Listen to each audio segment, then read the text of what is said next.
It's been a few days since the battle. Hopefully the tribes are getting back to normal. The Flower Feather clan was hit the hardest, right? That's Chaska's tribe. Maybe we should check how everyone's doing.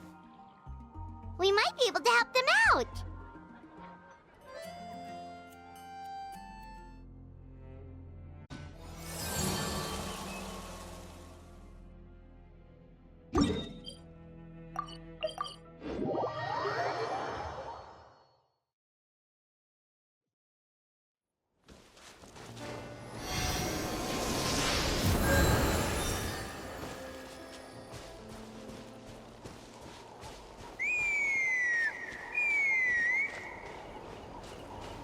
Huh? What's that sound? Seems like it's coming from that bridge.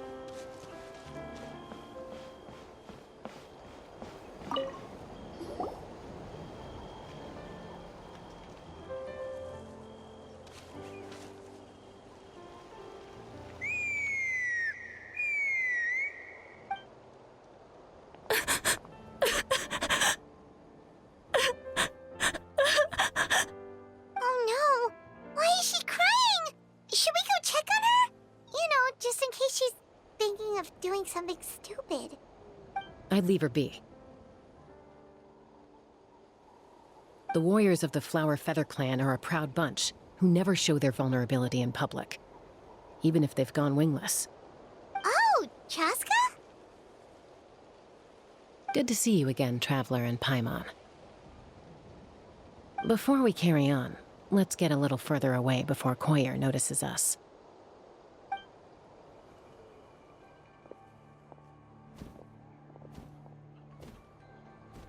So, that girl on the bridge, Koyer, you said? Should she really be on her own right now? With the mental state she's in, it just seems risky. Don't worry. That's exactly why I'm here. Elder Alpa sent me to keep an eye on her. If she does attempt the unthinkable, I'll swoop in and catch her. I doubt it'll come to that, though. She's a fighter. A warrior, in fact. One who aimed for the sky. However despondent she might feel now, I'm confident she'll get through it.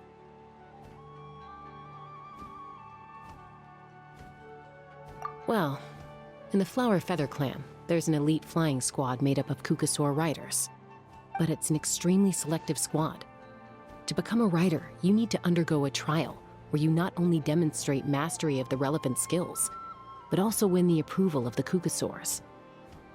Very few candidates make it through the process. Koyer has spent years training for her most recent attempt, but unfortunately she didn't pass. So it's not hard to see why she's so upset. Sometimes, after multiple failed attempts to pass the flying test and win the Kukasaur's approval, people get so disheartened that they give up on their dream to soar the skies. They resolve to quit trying for good. We call those people the wingless. Do they get expelled from the tribe? What? No, of course not. They're still prized warriors. We have a saying. Just as the Kukasaur treasures every feather on its body, so the tribe treasures each one of its children. This hits even harder in the wake of the war. All of our young warriors carry the future of our tribe on their shoulders. Besides, every Kukasaur falls from its nest before it learns to fly. It's practically a rite of passage. Likewise for the wingless, we always hold out hope that one day, when they're ready, they'll rekindle their dreams and keep trying. Until then, all we can do is quietly watch over them from a distance. Just like I'm doing now. Ah, okay. Paimon hopes she'll get back on her feet soon. Well, from the sound of her whistling, her confidence has been seriously shaken. No Kukasaur is going to respond to a call that sounds like that.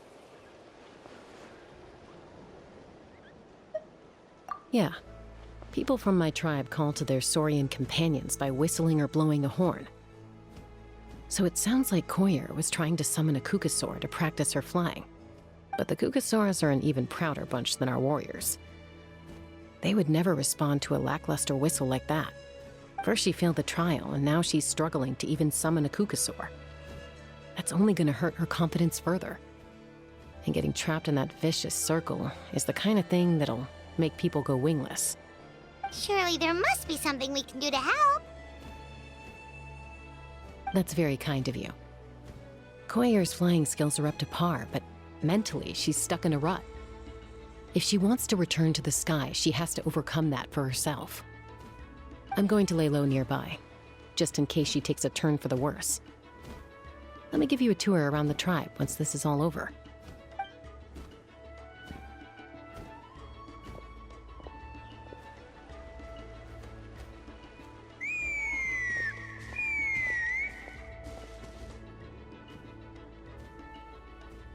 Koyer still isn't giving up.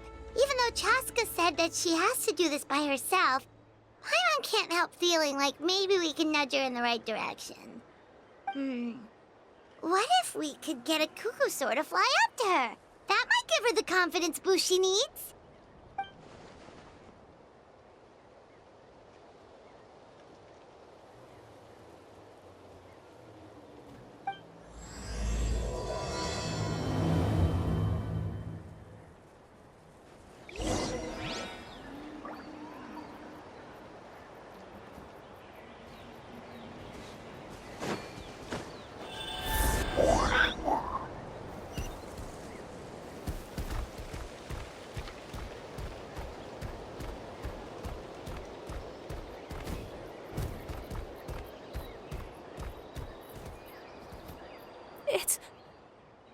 It's a cuckoosaur. Oh my gosh. Is this really happening? I did it. I summoned one. I was beginning to think you'd all given up on me completely. Thank you. Oh, thank you.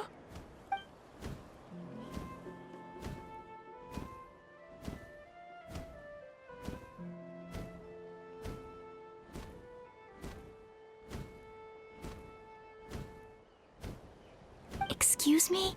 Would you mind if we did some flying practice together? Right now? I think I know where I went wrong in the test now. I need to maintain a higher speed on my turns. So, I just gotta practice my bell tail slides and split S maneuvers.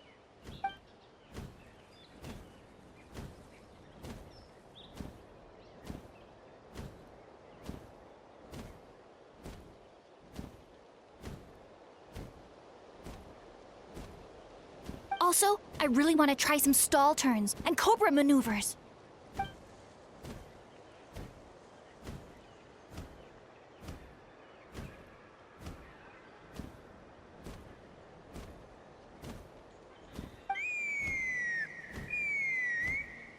Huh? That sounded like a whistle. Is someone else trying to summon a cuckoosaur?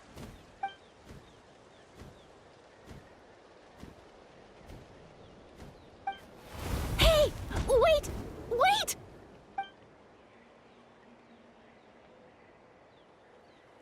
Do you think Koyer's feeling better now? Let's go back to that bridge and check.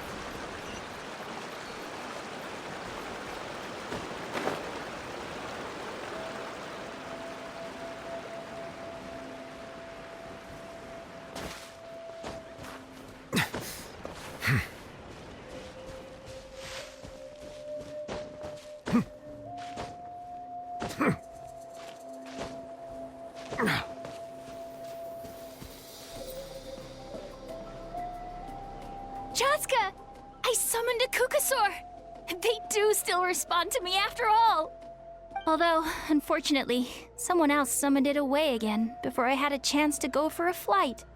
Oh, really? That is unfortunate. But if you can do it once, you can do it again.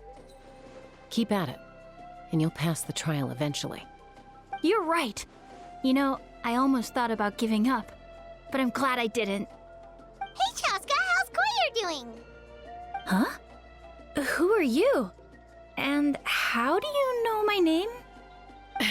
These are my, friends. The Traveler and Paimon. You came up in conversation the other day because I was telling them about up-and-coming warriors in our tribe. Oh, the Traveler, huh? So that's you. What do you mean up and coming? I'm closer to being wingless than I am to passing the trial. Anyway, we haven't met before, have we? You look so familiar somehow. Maybe you saw him in the stadium? Or anywhere, really. He's been all over Natlan lately, so it's not surprising that you've seen him around. If you say so.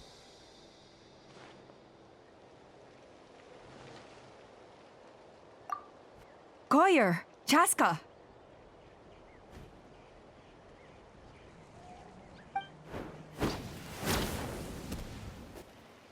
Here you are. I've been looking everywhere for you two. Oh, Elder Alpa! What's the matter? I thought I should tell you myself. We're going to redo the flying trials. Redo them? How come? This is so unexpected.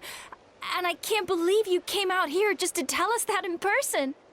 It's embarrassing to admit, but due to time constraints, we didn't do a proper inspection of the arena before the last round of trials began. Then we started to notice many candidates performing worse than expected. So we redid the inspection afterwards and found a number of issues which likely impacted candidate performance. This was entirely our mistake, and I apologize unreservedly. I know it doesn't make up for it, but I thought bringing you this message in person was the least I could do. Oh, okay. Chaska, these people you're with, are they the Traveler and Paimon? Huh? You've heard of us? I have indeed. Gathering intel is an essential part of being a warrior. Plus, you've already made quite a name for yourself in Natlan. Actually, I've been meaning to invite you to enjoy our tribe's hospitality for some time. Hospitality? Oh, that includes food, right? Of course it does. If you let us host you, you'll be treated quite lavishly. Mighty warriors are highly revered in our tribe. Besides, we still owe you for your help during the war. Without you, we would have suffered far worse at the hands of the Abyss. So I like the chance to show you our gratitude on behalf of the whole tribe. Mighty warriors, plural? So Paimon counts too? Paimon's starting to like you a lot. That should go without saying. Your flying skills are the envy of our tribe.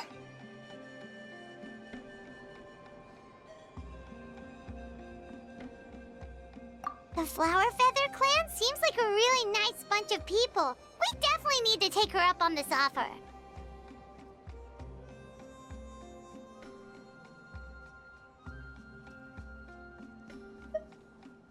Well, I'd love to stay, but I'm afraid I still have to inform the other candidates about the retrials.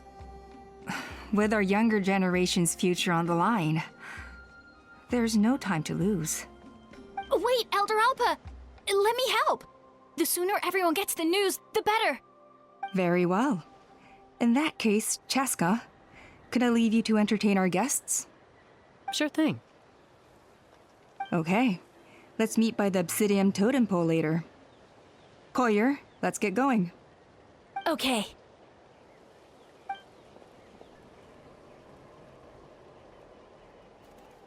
All right, they're out of earshot. I'm just gonna come out and ask. That Kukasaur who responded to Koyer's call, that was your doing, wasn't it? I grew up with these creatures. I could tell something was off the second I saw it. His whole demeanor seemed less like a Kukasaur and more like, well, you. So I figure you must have been pulling the strings somehow. He looked very flustered when Koyer asked for a ride, so I whistled to give him a chance to escape. And judging by the look on your face, that was a welcome intervention, huh? It's all right. If you'd rather your hidden talents remain hidden, I respect that. I won't press you for answers, and I'll keep my speculations to myself. You're the kind of person I'd still trust even if you had superpowers. I know you'd use them for good.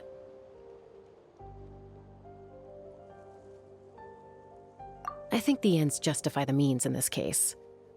She just lacked confidence, and you helped her resolve her internal conflict. If you hadn't intervened, I likely would have gotten my mom to help out instead. Although, having said that, there's a small chance she might have recognized her and seen through the whole thing. That would have done more harm than good.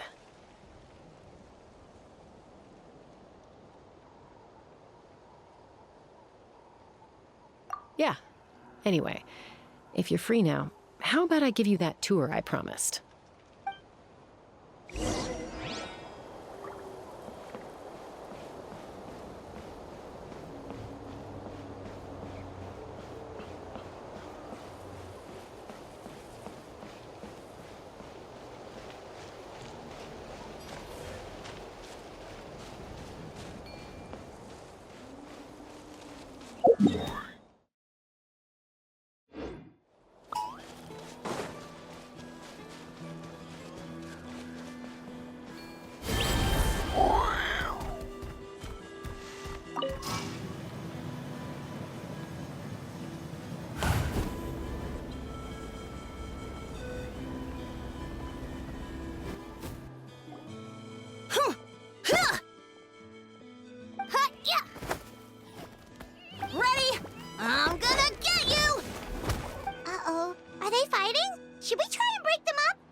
They're fine.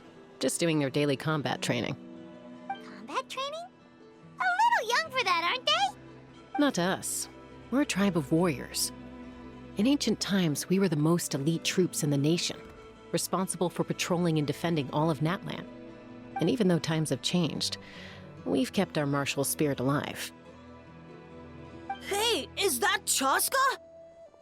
Chaska, you're back! Oh, can you come train with us? Now's not a good time, I'm afraid. I'm showing the Traveler and Paimon around. Maybe next time. The Traveler and Paimon? Wait, you mean that legendary warrior and legendary flying expert? Legendary? Yep, that's us, all right. Awesome. It's so cool that you can fly without having to ride a cuckoosaur. Even Chaska could only do that for short distances. Mr. Traveler, can you teach me some cool sword tricks? Oh, Mr. Traveler! My family shop makes the best volcano cake. You gotta try it! Let's behave ourselves, everyone. These people are here as our guests. They're going to meet Elder Alpa in a few minutes anyway. Kotini, instead of being jealous of other people's talents, why not work on developing your own? Kapak, there's no point in trying any cool sword tricks until you've mastered the basics. Have you done all your sword drills today? And Yatlan, easy does it, okay? Not every conversation has to turn into you plugging the family business. Okay.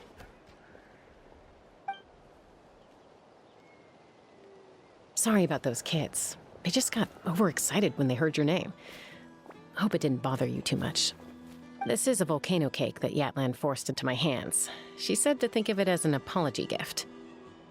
Whoa, it smells amazing! Traveler, you want some?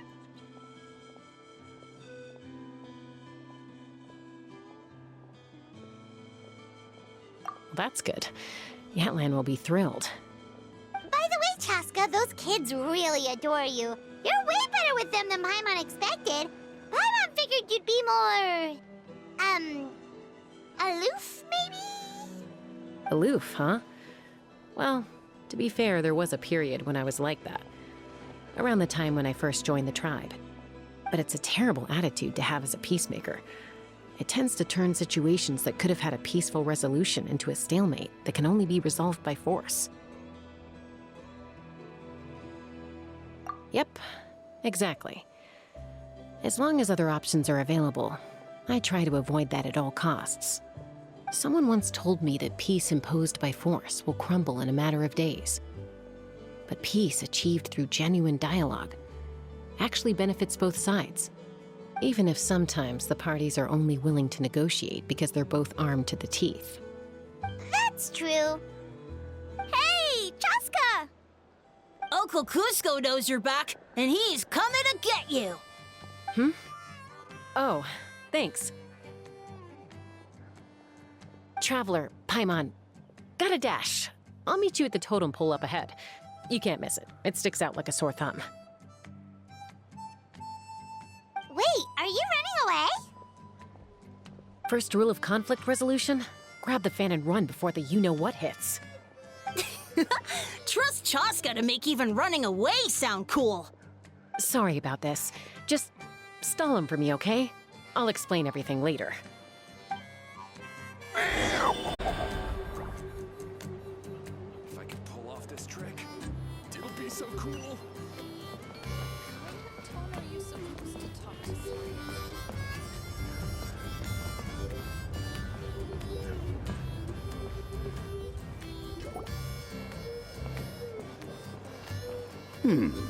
A golden-haired outlander and a white flying object. You must be the traveler in Paimon.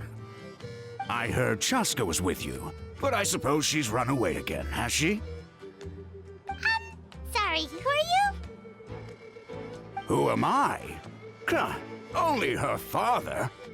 She's supposed to go for a checkup every 3 months to see how her abyss condition is doing. We both agreed on it. But she's already missed 3 checkups this year. That's 3 out of 4.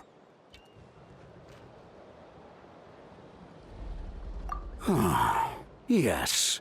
She got exposed to abyssal energy as a young child. Then her birth parents abandoned her. It's lucky those wild cuckosaurs found her when they did, or she wouldn't have made it. They took her under their wing and raised her as one of their own.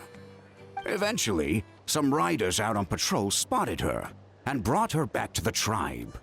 But she was practically feral at that point. The moment you took your eyes off her, she'd be getting herself into a fight, or she'd run away to be with the Saurians. She seemed to prefer them to her own kind. She might as well have been a Saurian in human form. That must be the aloof period she mentioned, right?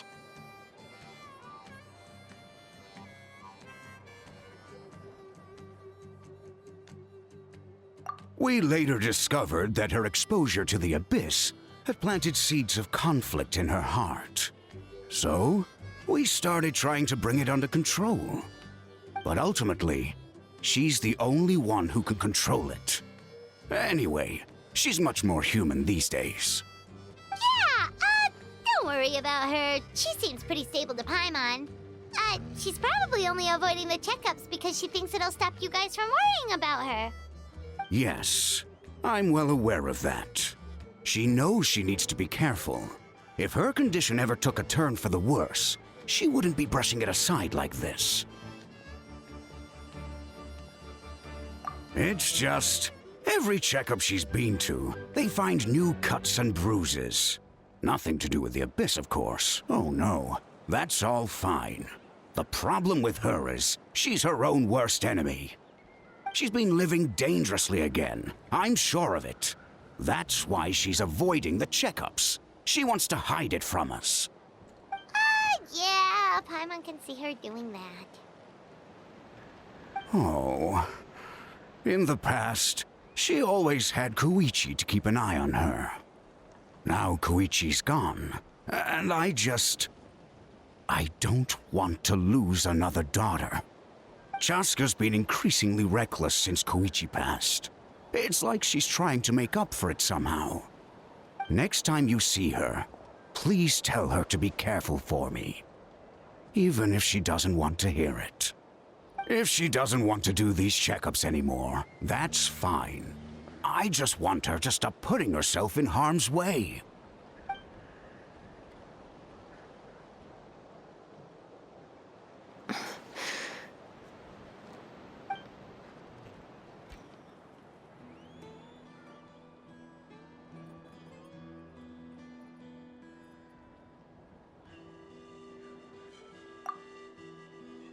Whoa, where did the time go? We should be back up with Chaska before it gets any later. To get to the totem pole, we need to head north, right?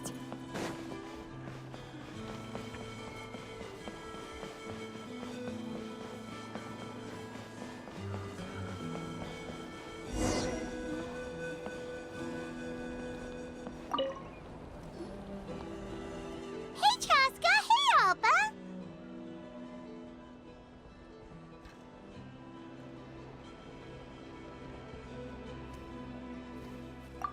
It's all right. I bet my dad talked your heads off, huh? What did he say?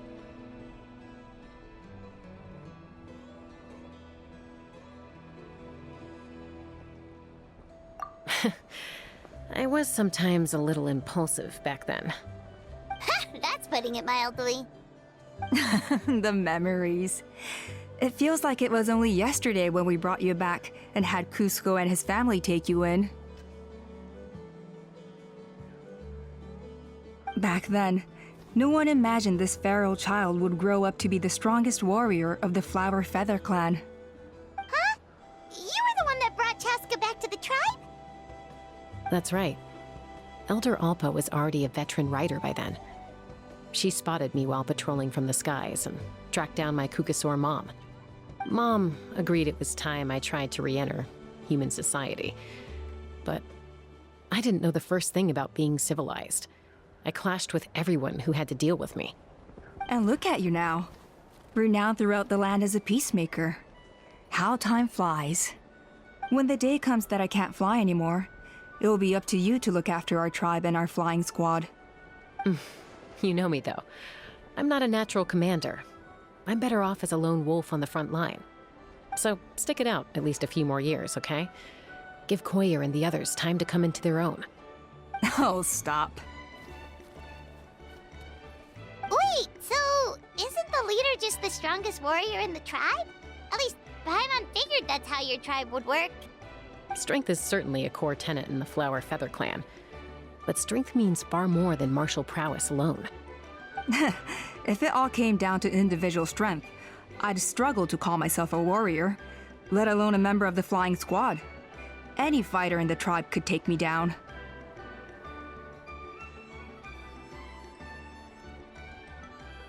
Well, sorry to disappoint you. It was something I aspired to at one point. So much so that I went adventuring in the Cinder City, Ochka Natlan, to try and prove myself. But it was foolish of me. I wasn't ready.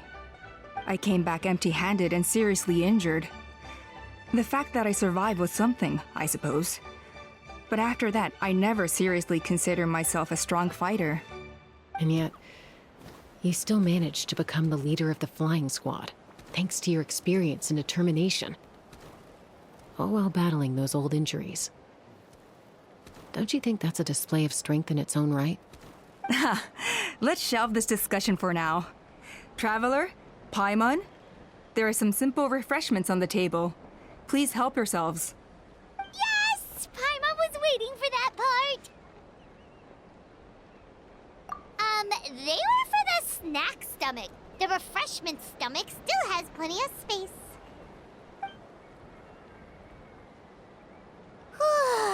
Paimon is so full. Well, if you're enjoying our hospitality, feel free to stay with us as long as you like. Elder Alpa? Something's come up.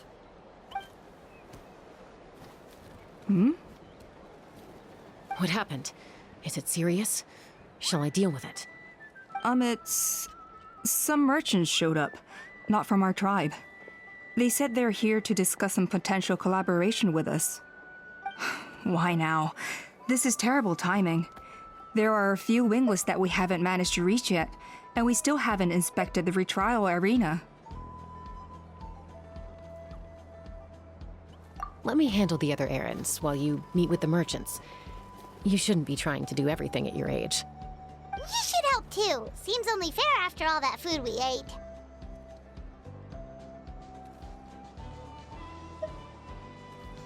Huh. Well, much obliged. Chaska, the remaining wingless are all people you know. Let's see. Pishika now manages the floating target balloons. Waska's probably still addicted to eyes on the feathered prize, and Junon spends her days up on the flying platform, staring at the Cinder City. I'll leave you to tell them the news.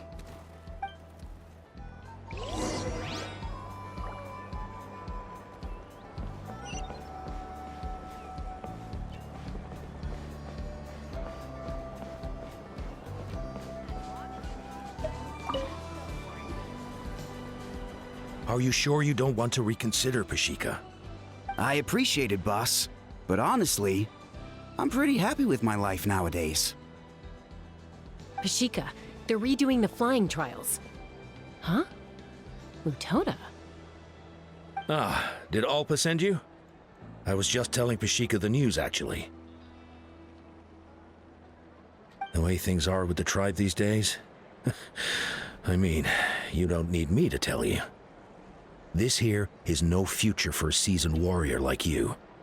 Ah, come on, boss. Do you have any idea how long it's been? I've been wingless for years now. I'm not cut out for that anymore. Of course, I'll do my part if we ever need to defend the tribe.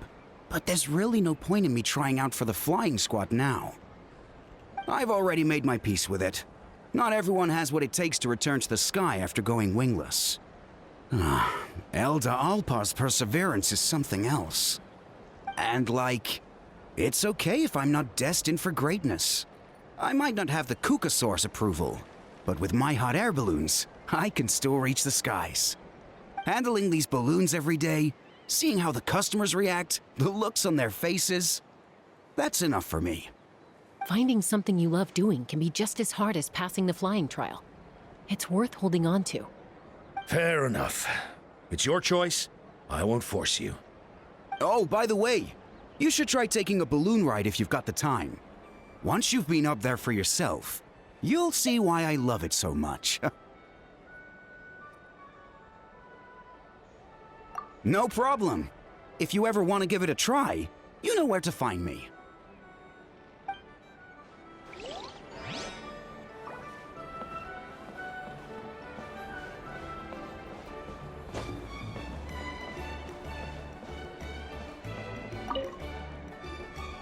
A retrial? What's the point? I pretty much treat life like it's a game. No Kukasaur is ever going to approve of that, no matter how many times I try. Waskar, I can assure you, Kukasaurs wouldn't judge you for something like that. Well, they must be judging me for something.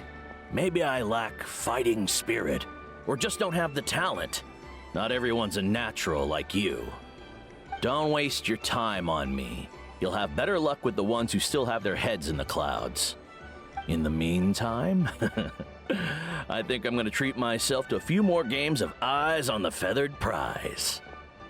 Yeesh, there's wingless, then there's being a total lost cause. You used to be a fierce warrior, actually. But fighting spirit alone won't win you the Kukasaur's approval. Are all Kukasaurs so strict? The ones in floating target balloons and Eyes on the Feathered Prize seem pretty chilled out.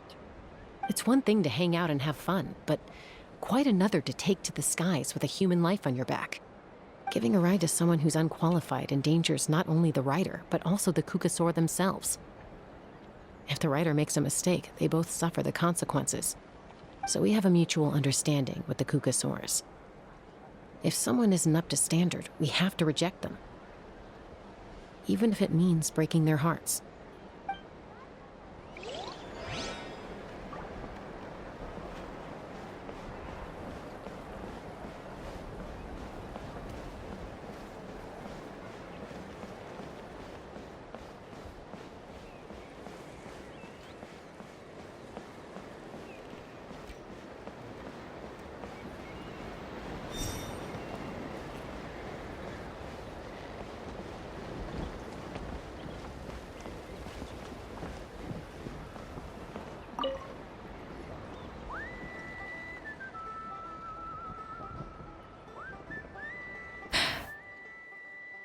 Hey, Junan. Gazing out at Natlan again, huh? Chaska? What are you doing here? Is something up? The flying squad is hosting retrials again soon. Want to give it another try? Maybe you're forgetting the definition of wingless. I've failed so many times already that I've decided to call it quits for good. I'm done. Elder Alpa always goes out of her way to come and tell me when a new trial is coming up, and it's nice of her to think of me. But nothing's gonna change. I'm not going to suddenly pass just because they're holding another trial. They're making some big changes to the arena this time, so the flying experience should be smoother than before. Koyer's gonna try again. No, forget it. If I was genuinely good enough to make the squad, the location shouldn't affect my chances. A true rider can fly confidently whatever the conditions, like you and Elder Alpa. Shunan! They're redoing the... Huh? Chaska and the Traveler. You're already here. I guess they told you already then. Come on, let's go train together. I'm gonna sit this one out. What? Why? But you've always looked up to Elder Alpa. She went wingless after her injury and spent years drifting, but even she came back and made it in the end. If she can do it, why can't you? I mean, I don't have that kind of perseverance. And besides, the last thing I want to do is fail in front of her yet again. Oh, come on. You know you don't need to worry about that. All right, well, how about we just treat this as you being my mentor? Then will you train with me? I mean... Enough umming and ahhing. Let's just get up in the air and figure it out as we go. Wait! Hold on, slow down. I can't keep up. Well, that's one way to do it. They've been best friends since they were kids. If anyone knows how to get Junan out of a rut, it's Koyer. You helped Koyer deal with her internal conflict, and now she's done the same for someone else. You know, people often talk about how one conflict leads to another and so on. But sometimes in life, things spiral in a good direction instead.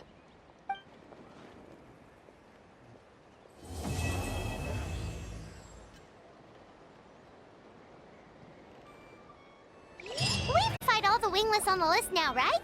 Where to next? The trial arena. It's not far from the tribe.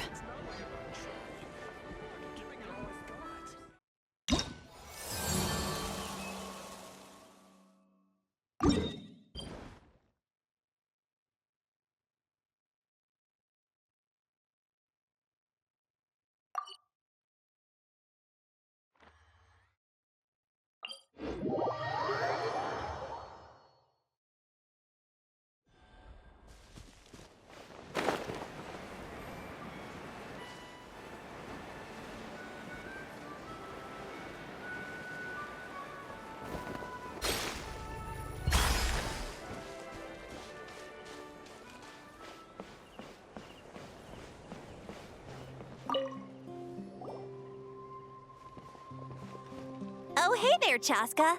Did Elder Alpa send you? Yeah, she's got other things on her plate right now. How are things looking here? Well, the inspection revealed numerous blockages all over the trial arena.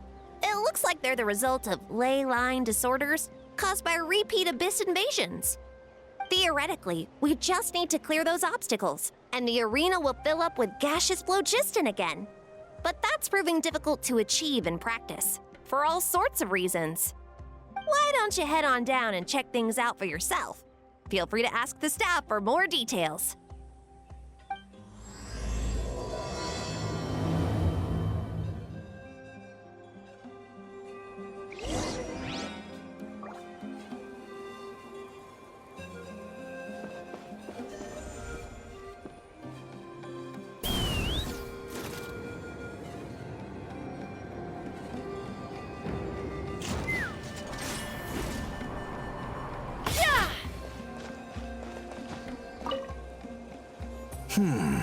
I think it should be possible to clear this spout with just a few hard hits. But there are signs of strange life in here. Meddling with it might be dangerous.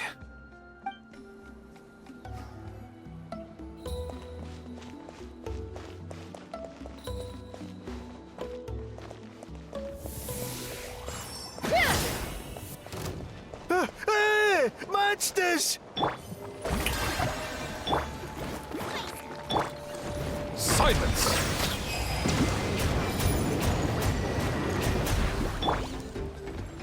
You're toast! Be sanctified.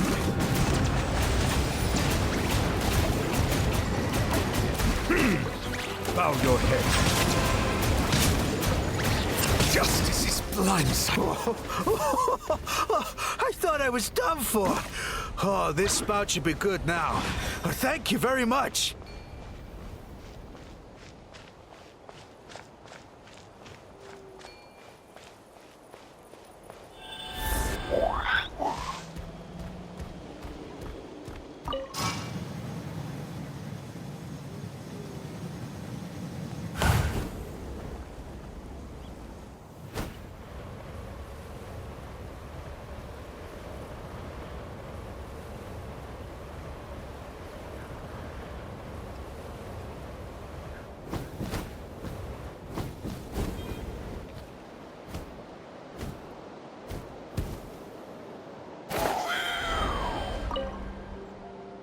crazy.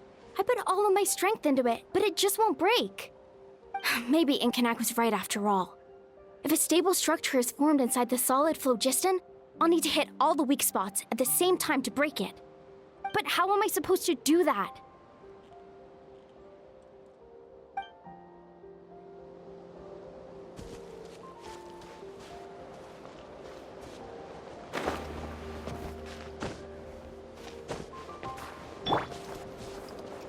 One with nature.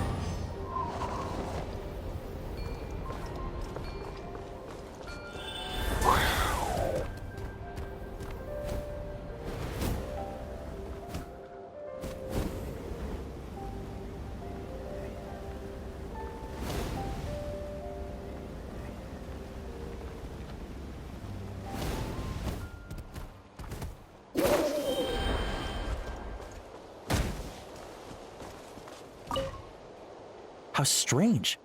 Why is there so much solid phlogiston here? Well, could be from the Children of Echoes.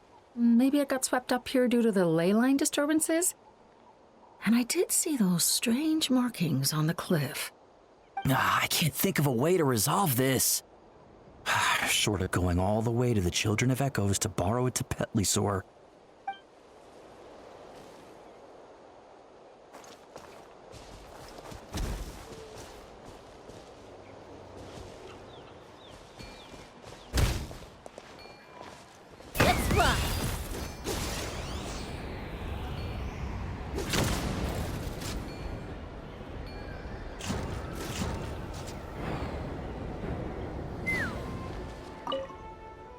Whoa! Did you see that? A Tapetlisaur just showed up out of nowhere. How did it get here? Just passing by, or... Huh. Well, not gonna argue with a good thing. The spout's clear. That's all that matters.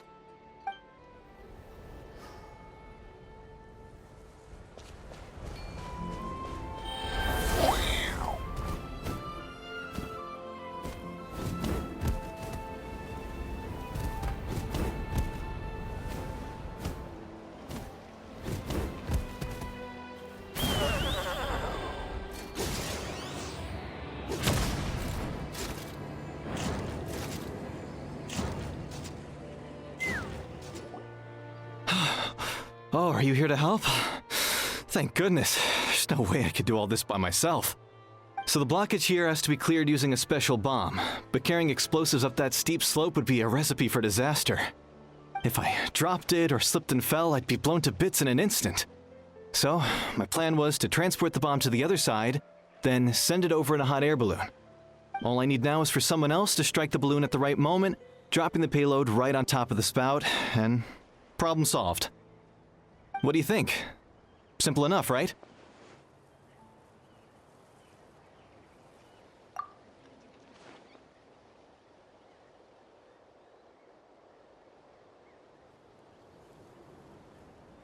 Huh? Oh, that one. No, I've got no idea who that belongs to.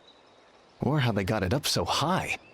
I just wish I could fly up there and check out what kind of tech they're using. Ah, well. Getting the trial arena back in order is more important.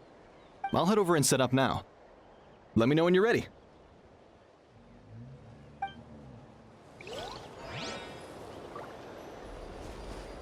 All right! Get ready!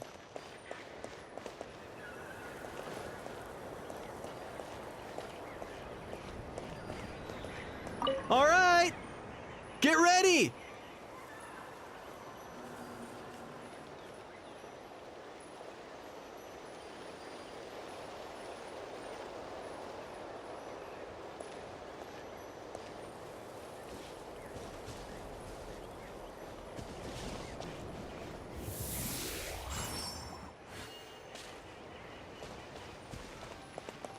All right! Get ready!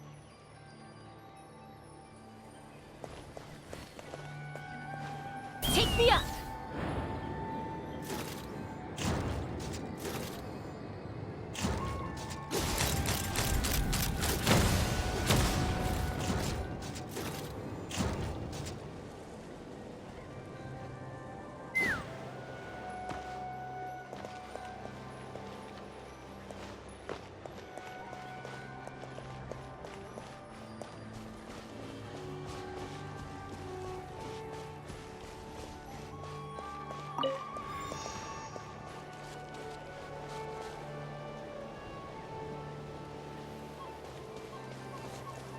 All right!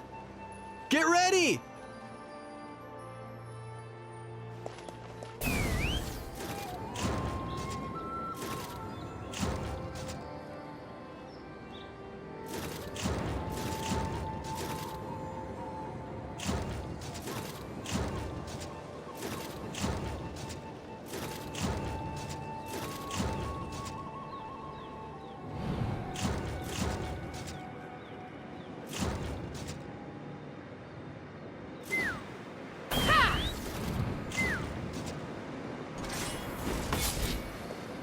All right! Get ready! Let's fly.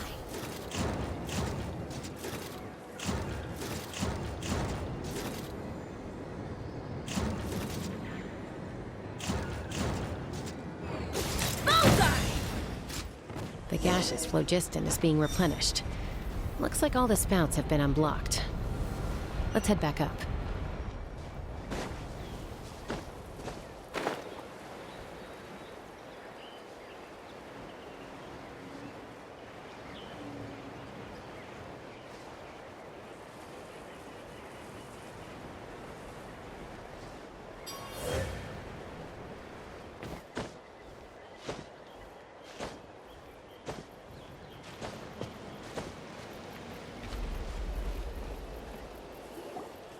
Wow, you took care of everything in no time at all. Incredible work. Now we just have to wait until the gaseous phlogiston is fully replenished. Then we can kick off the retrials. Actually, Inkanak, I'd like to do a test flight first, just to make sure we're not missing anything. Could you arrange that for me? Huh? But you only just finished getting the arena ready. There could still be other hazards we're unaware of. All the more reason to have me test it out. Think of it as another inspection. I guess you're right. With your flying skills, you won't be in any serious danger, even if there are hazards we overlooked. The conditions in this area seem a little unstable, but a test flight is the only way to catch any lingering issues. All right, I'll get things set up for you. Just let me know when you're ready.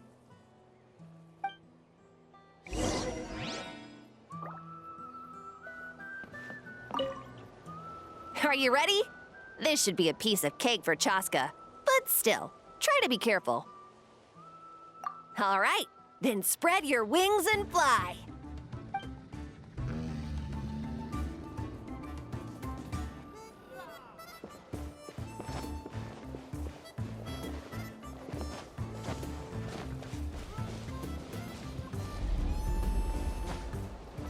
Take me up!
That was amazing. Paimon couldn't take her eyes off you.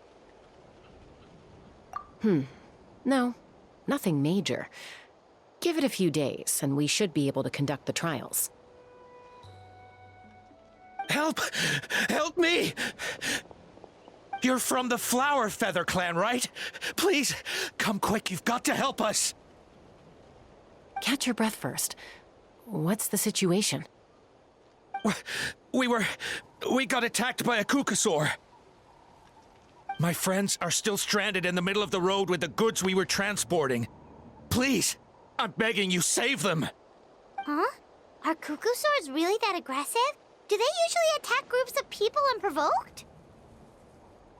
Not in my experience, but there are exceptions to every rule. Let's go check it out.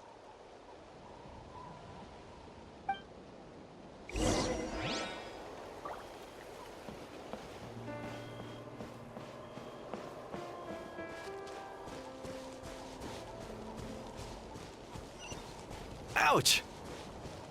I've never seen such an aggressive cuckoosaur.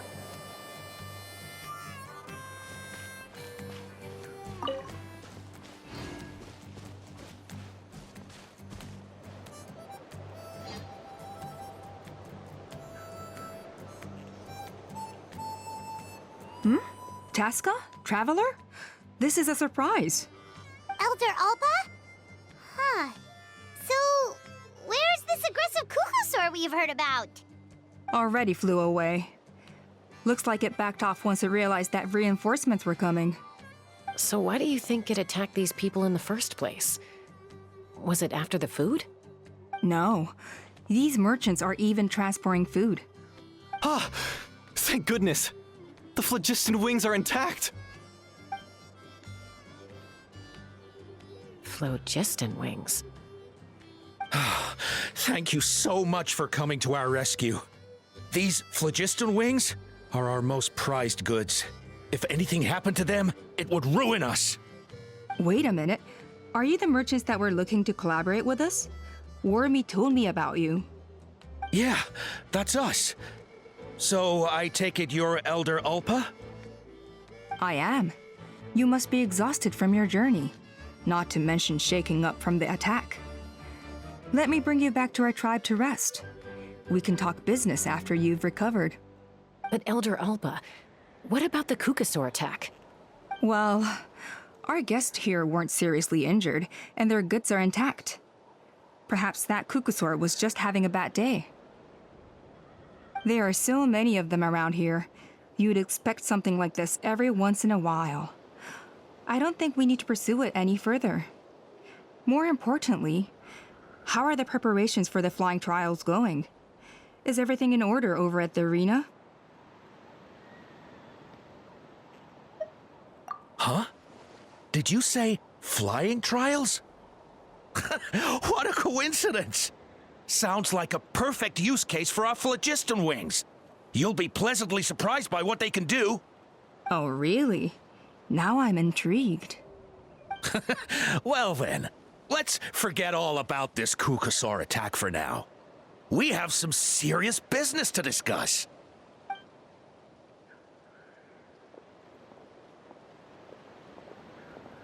Huh?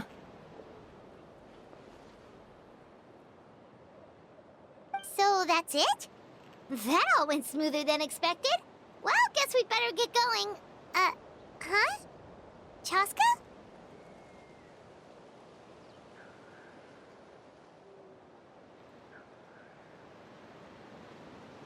A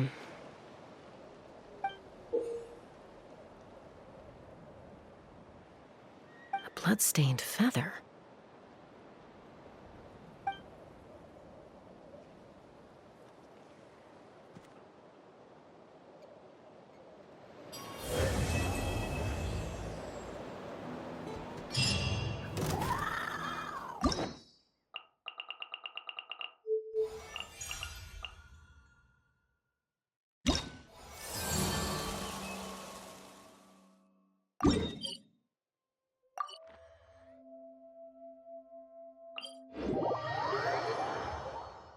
Water comes in many flavors to the discerning palate.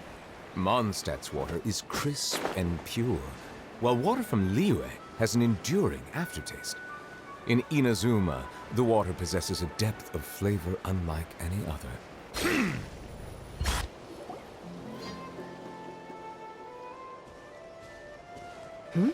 Ah, Traveler and Paimon. You came. Yep, and it looks like we made it just in time! Although, can't say the same for the cuckoosaurs. Bit of a low turnout, huh? Yeah, you'll see why soon enough. All right, get ready. 3, 2, 1, fly! Whoa! We're really flying! I feel light as a feather. I'm flying without a Kukasaur.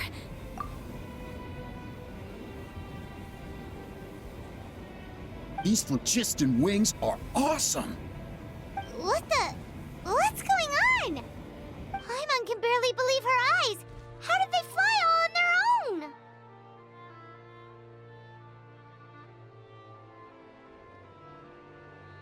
The merchants we ran into that day were selling a product called phlogiston wings. It's a flying machine worn on the back. To operate it, you just use a handheld trackball that controls the flow of gaseous phlogiston. That's incredible. Yeah. If our tribe, if Natlan mass adopted this technology, it would revolutionize our mobility and responsiveness in times of crisis. Just think of the countless tragedies that could be averted. I feel like I'm dreaming. Did I really just fly on my own without the help of a Kukasaur? You'd better believe it. Plus, you just passed a flying trial. Right, Elder Alpa? Elder Alpa? Should this really count as a pass if we did the trial using phlogiston wings? Why not? The scoring rubric is about flying performance. It doesn't specifically say you have to ride a Kukasaur, does it? Yeah, maybe, but... I mean, even Chaska had to ride a Kukasaur in a trial, right? And the whole point of the trial is to test both your flying technique and your ability to work with a Saurian companion. Well, if we can fly by ourselves, maybe we don't need to test the ladder anymore. Chaska, Traveler, what are your thoughts on this new invention?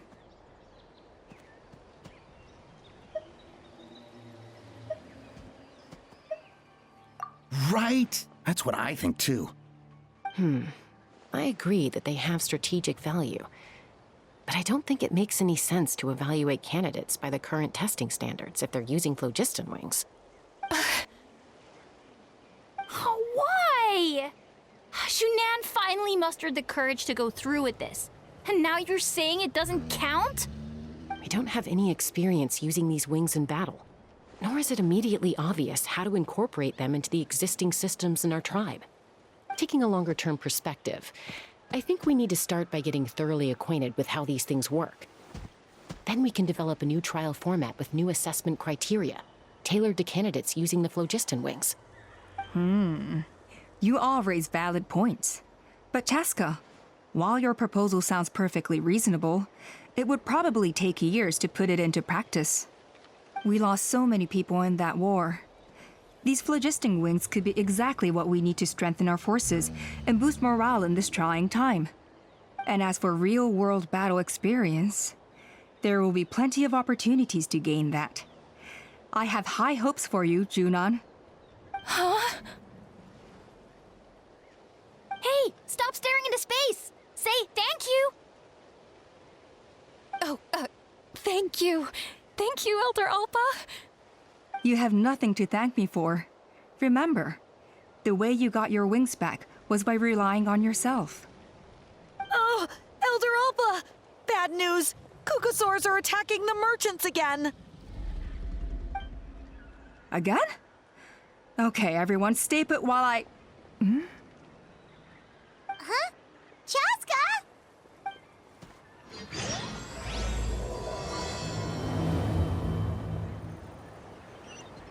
Why did Chaska rush off like that? And then Elder Alpa and the others too? Anyway, let's go see what this is all about.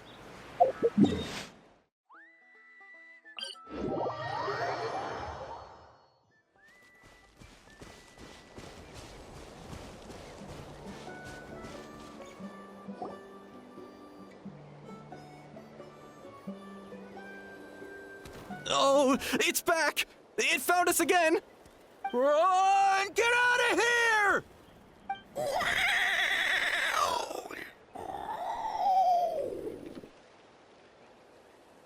Curses! She's really riled up this time. Hey! Stop running! We'll never outrun a creature with wings! Get back here and let's fight!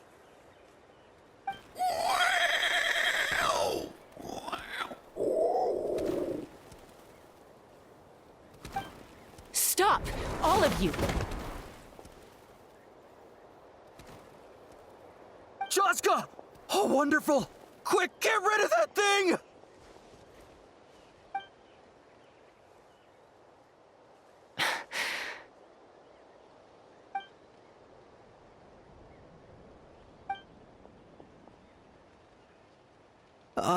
What's going on? Why isn't she doing anything? So it really is you, sister. Wait, sister? That Kukusaur is Chaska's sister?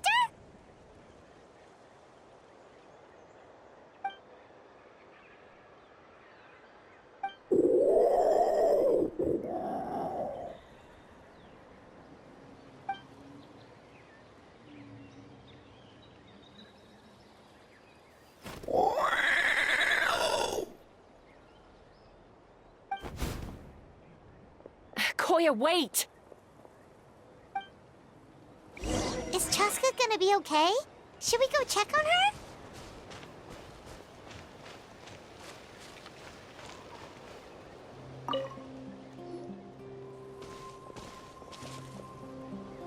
Chaska, are you okay? I'm fine. Sorry for making you worry.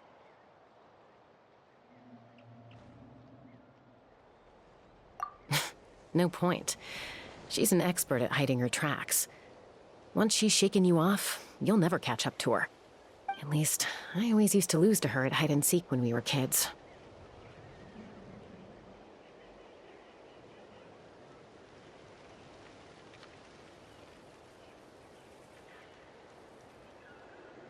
Well, yeah. You know I was raised by Kukusaurs. Anyway, she and I grew up in the nest together. Her name's Koya, and she's my big sister. We played together all the time, chasing each other through treetops or mountaintops.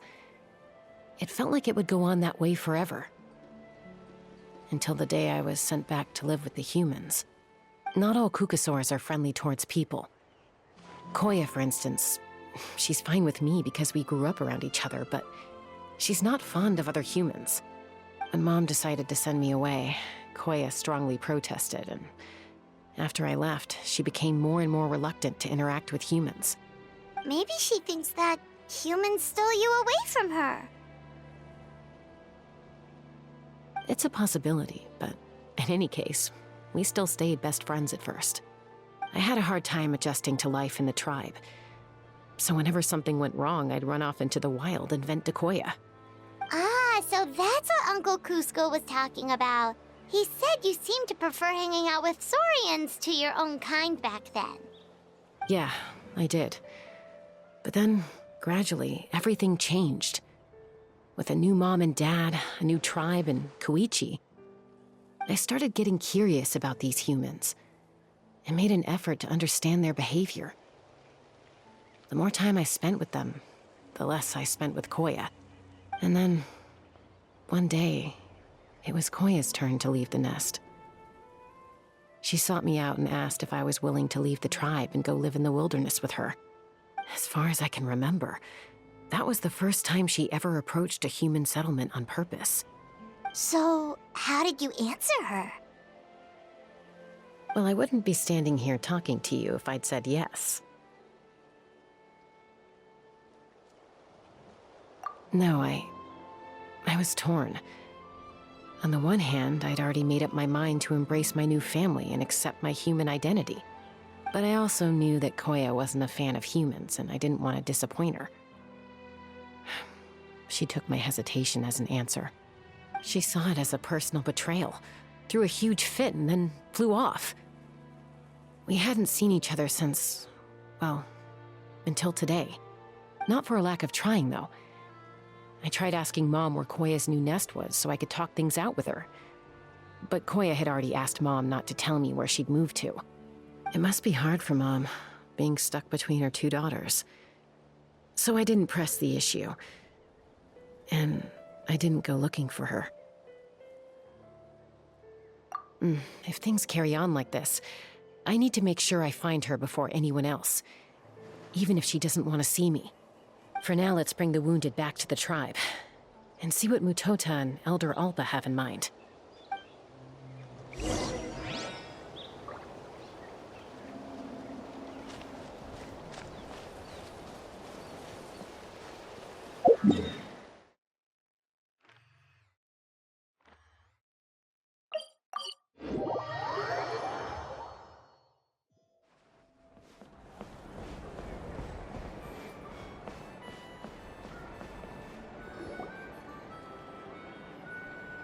So, I hear there's been another Kukasaur attack.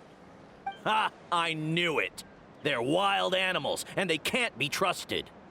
Hey, show a little respect. The Kukasaurs are our partners. Maybe in the flying squad, but they don't give a hoot about the rest of us. Well, now that we have the phlogiston wings, do we even need the Kukasaurs anymore? Are you kidding? How are we supposed to protect our tribe without them? I didn't mean it like that. Huh? Protect our tribe? Or are you just scared that your precious flying squad will lose its prestigious position? You take that back! Things are changing so quickly. Chaska, there's a conflict emerging there. Aren't you going to nip it in the bud? The whole tribe's talking about this now. Breaking up a single fight won't solve anything. The real source of conflict here is the phlogiston wings, and what happened with Koya. On any other day, people would just brush this attack aside. After all, clashes between wild Kukasaurs and humans are no more common than those between people. But now that the phlogiston wings have entered the equation, it's sparked a debate over whether our tribe needs the Kukasaurs at all. I worry that we risk repeating the mistakes of the Cinder City. Back then, Lord Ochkon's hatred of the Saurians nearly destroyed the peace forged by the Pyro Archon. Chaska, to prevent things from deteriorating further, I'd like to task you with restoring peace to the tribe. I will. Traveler, you've already done so much for Natlan, and the Flower Feather clan has no right to ask more of you. But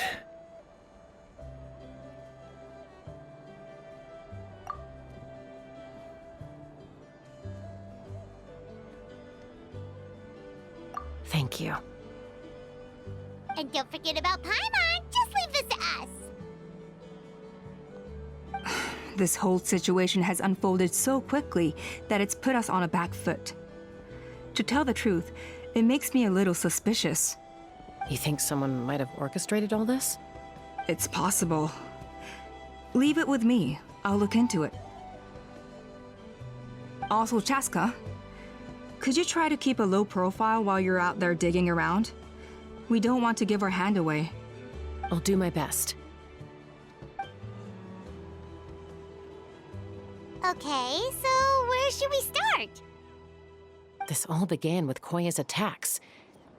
If we can find out what led her to do it, that should give us something to work with. Unlikely. Given how she reacted when I showed up, I don't think she's forgiven me. If you want to resolve a conflict through dialogue, sometimes you need a third-party facilitator. Let's go see my mom.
Oh, so this is where you used to live as a child?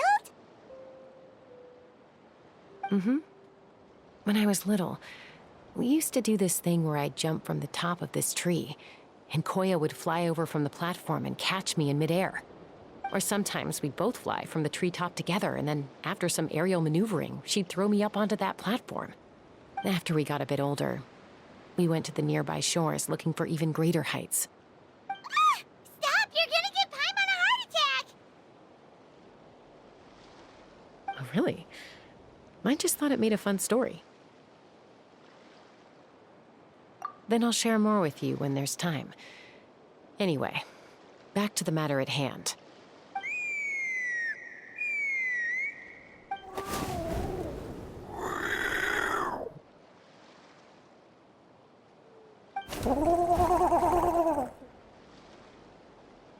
Hey, Mama Bird.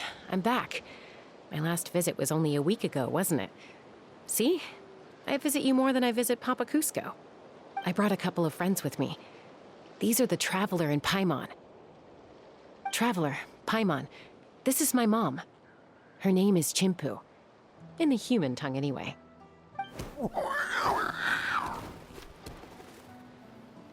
Hi! No, not really. I don't speak it as such, but I can sort of get the gist. Although only with Mom and Koya, since I spent my formative years with them. Even then, it's basically a best guess based on their sounds, body language, and expressions.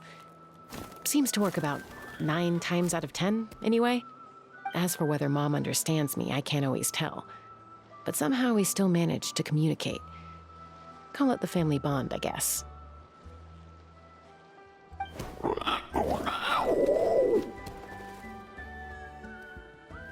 Don't worry. I'm doing well, but I think Koya might be in some trouble.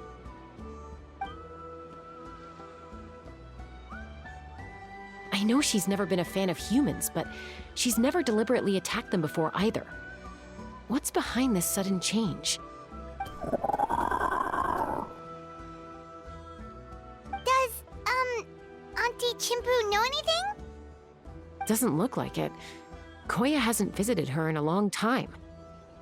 Then, could you please tell me where she's living nowadays? I really need to talk to her. If this animosity between her and the tribe continues, then the next time there's an incident, I don't know if I'll make it there in time.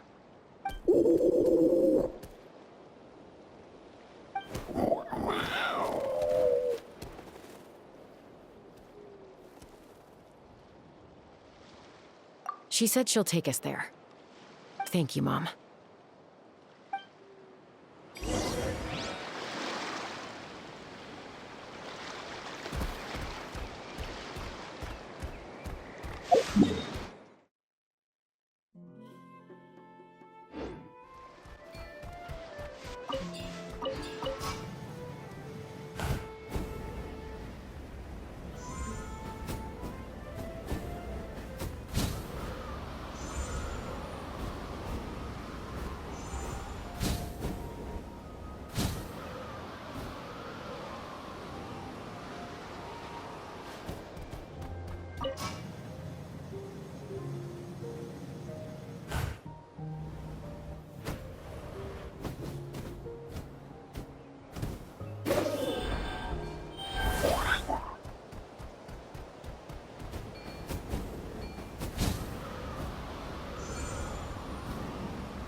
This is a really remote location. Guess she was trying to get as far away from humans as possible. We stay here? Okay. Got it. Traveler, Paimon. Mom says we should stay out of sight for now. She'll talk to Koya first. Koya is very hostile toward humans right now. So if we show up unannounced, it might just make things worse.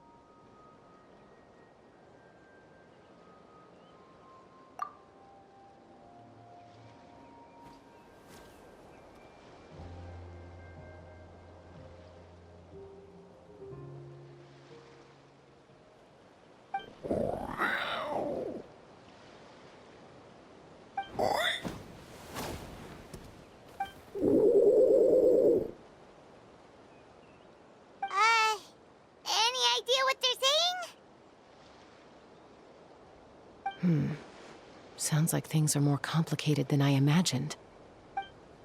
There's evidence in this area suggesting that Koya might have been the victim of a human attack.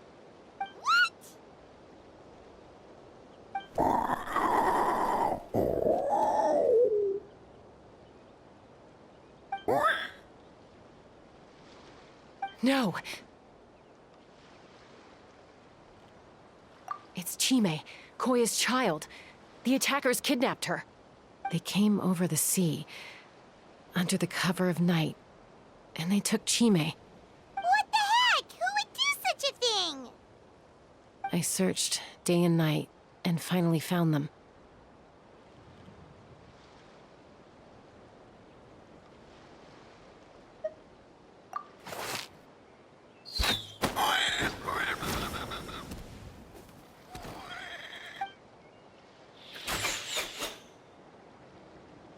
Oh, yeah! T'Pol's contraption is working like a charm! Got her in one! Hey, there's another one! Wait, is that the one that got away last time? Who cares? Just get them all! T'Pol pays us per catch.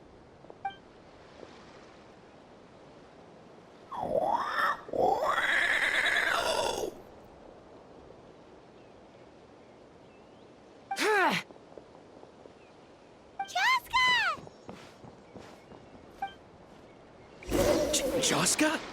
How do you get here? Quick, stop her! Don't you even think about running away! Bullseye!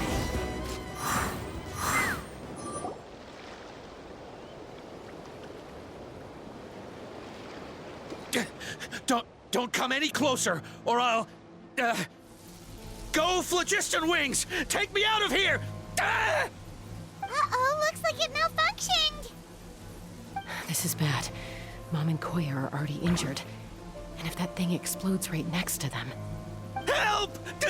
Elemental energy suppresses it! Please, someone! Get back!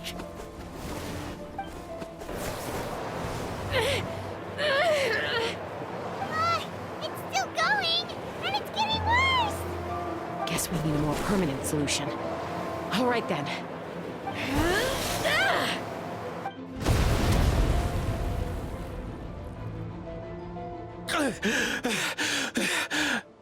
That was too close. I thought I was gonna die.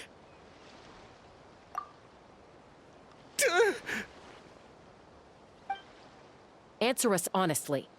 Were you the ones who attacked Koya before?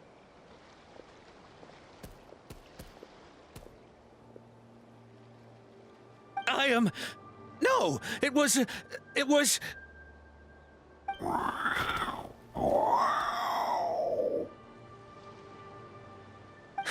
Well, she says it was you.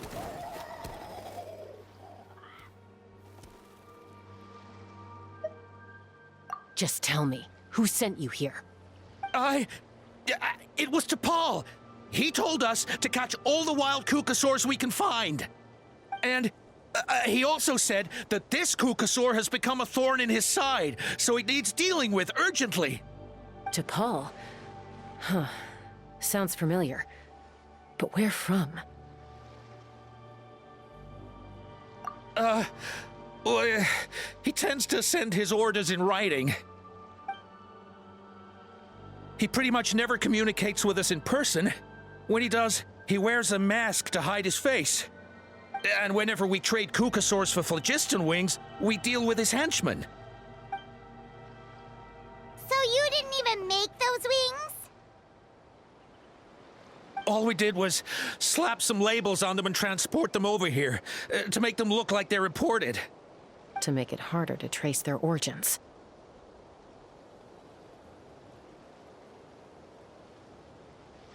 I don't know, honest! Well, that's mighty convenient, huh? What about if I held a gun to your head? Would that change your answer? No need. I'm sorry. I'll tell you everything I know. T'Pol doesn't tell us much, but he always stresses that he wants them alive. So that gives us some clues. This is just a best guess, of course, but we suspect that the gaseous phlogiston stored in the track balls is drawn directly from the Kukasaurs. What?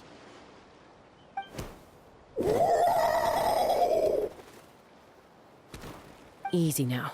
You're still injured. Hey, keep talking. Yes, ma'am. So, the gaseous phlogiston has to be highly refined in order to power the phlogiston wings. The slightest imperfection can have disastrous consequences, as you just witnessed. But the Kukasaurs have a natural ability to process gaseous phlogiston. So, if you use them as an intermediary, then...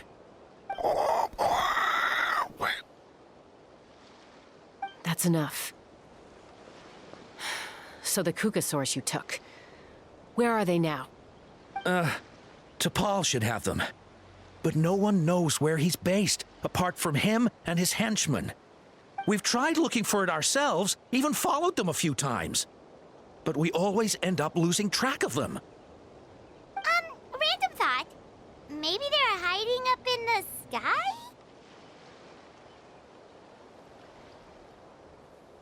T'Pol. T'Pol. I'm sure I've heard that name. Maybe it was... Chaska! Traveler!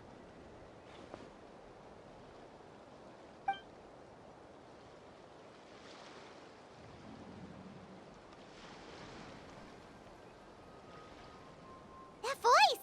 It's Alpa!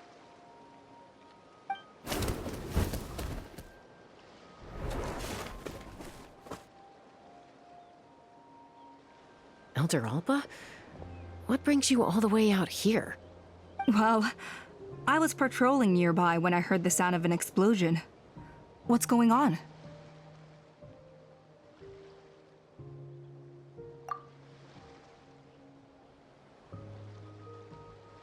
I don't believe it. Elder Alba, does the name T'Pol ring a bell to you?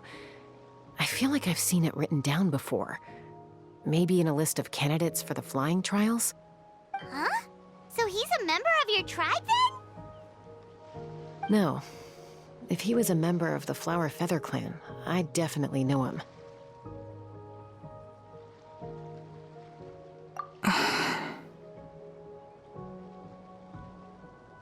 Now that you mention it, I do remember a young man from outside our tribe who came to participate in our flying trials once. You were away on a mission at the time, which is probably why you don't remember him. He was a craftsman from the Children of Echoes, but he'd always dreamed of soaring the skies, so he wanted to join our flying squad. The Children of Echoes? That's rare. But despite his best efforts, he unfortunately failed to pass the trial and gain the Kukasaur's approval. In the end, he went wingless and returned dejected to the Children of Echoes. Wingless, huh? Maybe he invented the phlogiston wings to get revenge on the Kukasaurs. Perhaps. Or maybe it's simply his way of dealing with his regrets over his past flying endeavors. Either way, it doesn't excuse his abuse of the Kukasaurs. I'm gonna take these guys back and expose the truth to the tribe. It's time for this conflict to end. Easy, Chaska. Remember what I said about keeping a low profile? The ringleader still hasn't shown himself, and this man's allegation about powering the phlogiston wings with Kukasaurs is only speculation. Bringing these men to the tribe now won't win over any current supporters of the phlogiston wings. In fact, it may even escalate the conflict further. After all, many are mistrustful of the Kukasaurs after recent events. Is that why T'Pol waited until now to try to capture my sister? I don't know. I mean, he did tell us to spread negative rumors about the Kukasaurs and slip some Mora to anyone opposed to them, but... But Koya only attacked humans because they stole her child! Nevertheless, we will be hard-pressed to change people's minds while emotions are running high. Unless we have irrefutable evidence.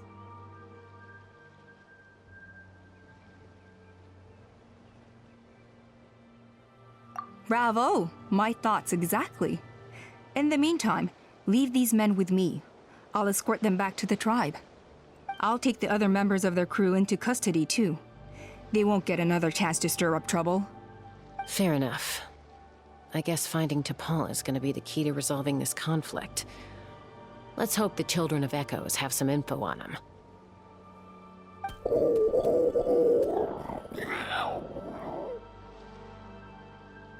Sorry, whatever it is, it'll have to wait till this is all blown over. I have to fix this situation before it spirals out of control.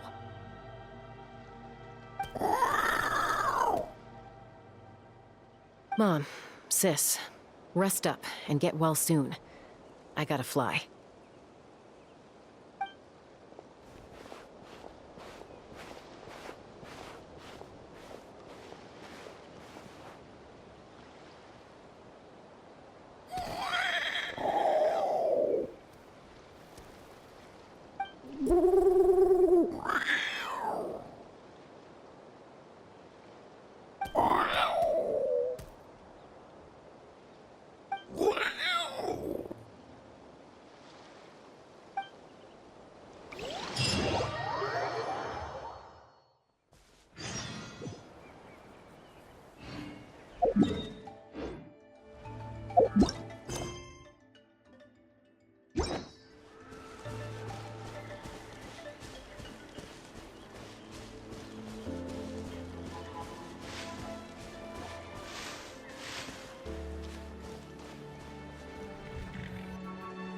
So Appa says that T'Pol's from the Children of Echoes. But how do we track him down? Just ask around until we find him? Let's start by talking to someone we know. It'll be faster that way. At this time and place, I'll bet the easiest person to find is... Wakey, wakey, Shilonen! Oh, it's you. Okay, give me a second. I'll come down.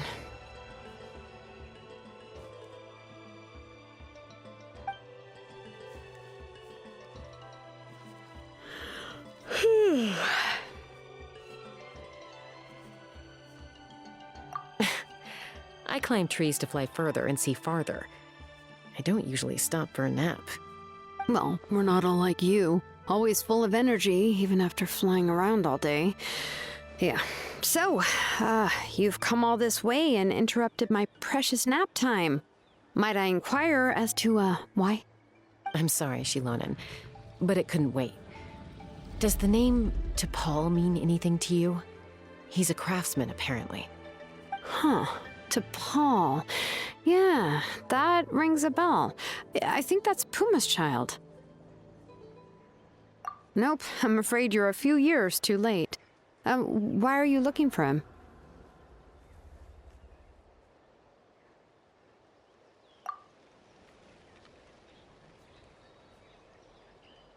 Huh, phlogiston wings. Wow, okay. The kid actually pulled it off. Well, looks like, no more rest for me today. Pulled it off? You mean he's tried making something like this before? Yeah, he started trying to build a flying machine right after he got back from the Flower Feather clan. So right after he went wingless, then. Was this flying machine anything like the gun you made me? You mean your gun that's harder to tame than the proudest Kukasaur? No, he wanted to build something that allows anyone to fly freely, even if they're not naturally gifted. But he never got very far back then, though. Blew up his workshop a few times and barely made it out alive. I never really kept up with him after that. His parents traveled a lot in their youth and only returned to the tribe after he was born. But they settled in a remote area and don't interact with other people much. Which means most people in the tribe don't know them very well. Your best bet is to chat to his direct family. I'll, go get Puma. Wait for me in front of the workshop. I won't be long.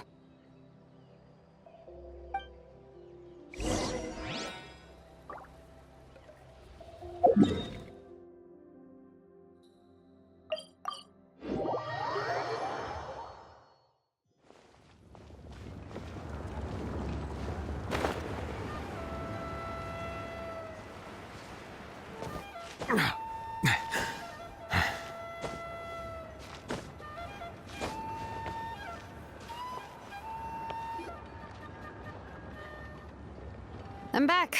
Allow me to introduce T'Pol's mother, Puma. Hello, Oh, save the pleasantries. I don't want to spend any longer talking about that boy than I have to. huh? I disowned him long ago. He is no child of mine. All he cared about was his pipe dream of reaching the sky. Oh, we tried to talk sense into him, but he was obsessed.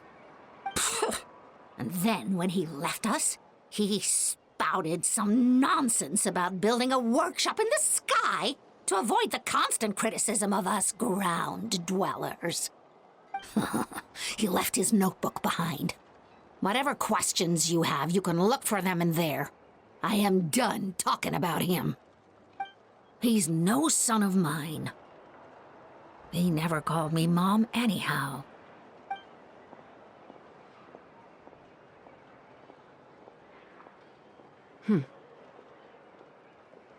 Wow, they've really fallen out. Paimon sure wasn't expecting that. Her husband, T'Pol's father, he passed away recently, and T'Pol didn't even bother to show his face at the funeral.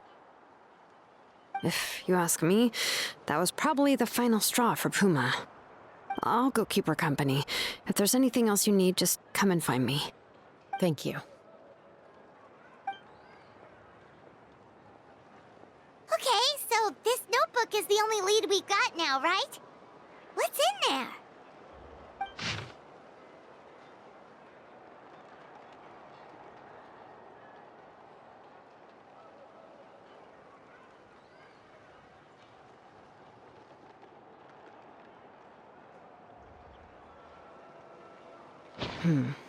Some early designs for the phlogiston wings, and some theorizing about an airborne workshop. Natlan, the Cinder City. Looks like that's where he got his technological inspiration from. So, was he serious about the workshop in the sky? But that's such a big project for one person. Do we think he actually pulled it off? Oh, yes.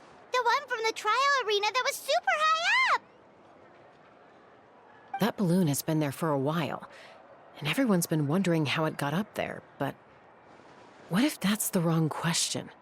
What if it started off even higher up, above the clouds and out of view, and it only descended to its current height due to some kind of malfunction? Part of T'Pol's workshop? Seems likely. If T'Pol's base had been hiding above the clouds this whole time, that would definitely explain why Isidore couldn't find it. I totally called it! But how do we get up there? Chaska, can you even fly that high? By myself? Possibly. But with a passenger, no chance. I doubt even phlogiston wings could take you up that high. At least, not without that relic T'Pol mentioned in his notebook. Yeah, and he's probably holding on to it. We'll have to find another way. Nope. That's way beyond Paimon's altitude. Also, would you really expect Paimon to go up there and take on T'Pol by herself? Let's not worry. Just because we can't think of a solution doesn't mean no one else can. I'm not the only flying expert in my tribe, you know. Oh, good point. We should go ask Elder Alpa. And Mutoda. He was quite the flying ace back in the day, too. Let's head back and see what they suggest.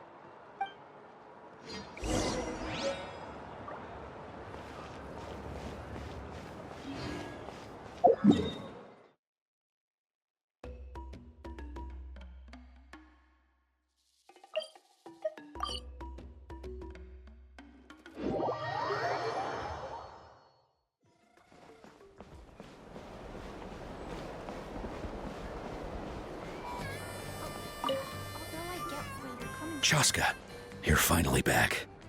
Things are getting really tense in the tribe. Have you made any headway with your investigation? Some people even think we arrested the merchants just to support the flying squad and crack down on the phlogiston wings.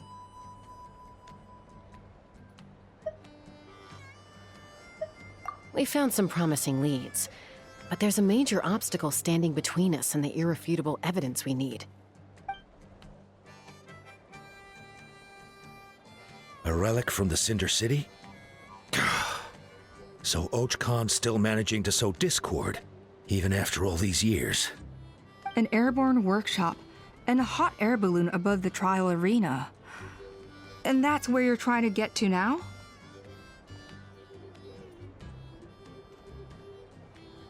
Neither phlogiston wings nor a Kukusaur can take you that high up. Do you really think that's where T'Pol is hiding? You know what? There might just be a way. Really? Do you still remember those spouts in the arena? When they were all blocked, the gaseous phlogiston was trapped and unable to flow. But now, it's flowing freely. If we were to block them up again... You mean all of them except the one at the very top of the arena? To build up the pressure there? Precisely. With all the gaseous phlogiston flowing through one spout, it would create a high-pressure wind current. And then we just ride it up into the sky! Yes, it has its risks, but with Chaska's abilities, I think she could manage it. It's an extremely risky approach, but I agree that it's feasible. If you want to give it a try, check with Inkanak at the trial grounds. She can explain how to block the spouts. Chaska, if anyone has a hope of seizing this evidence from the high heavens, it is you.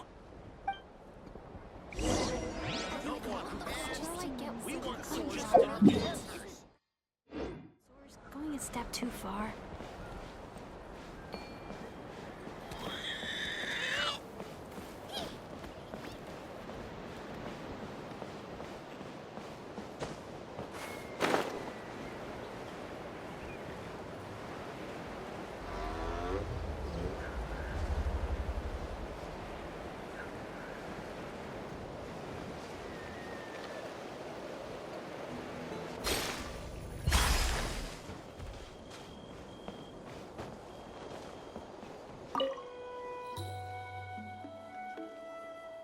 Goodness me, that is a very bold idea.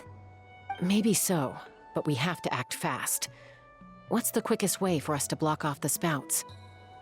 From a technical perspective, I'd have to advise taking some measurements and carefully planning this out first. But I'm guessing that's not what you want to hear.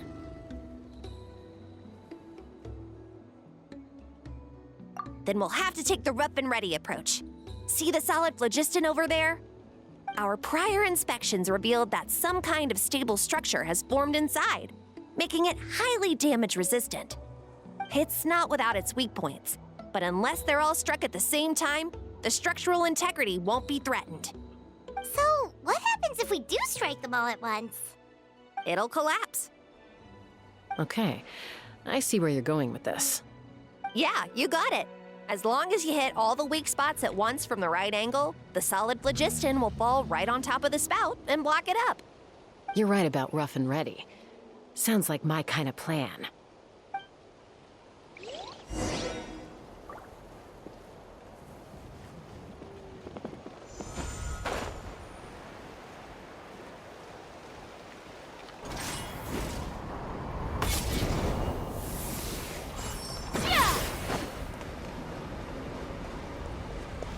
Take me up! Locked on!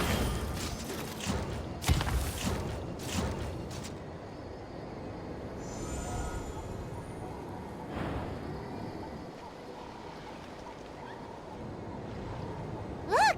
There's a chunk of solid phlogiston right over that spout!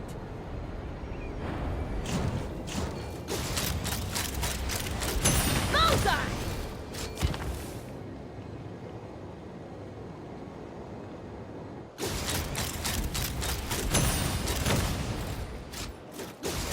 Locked on!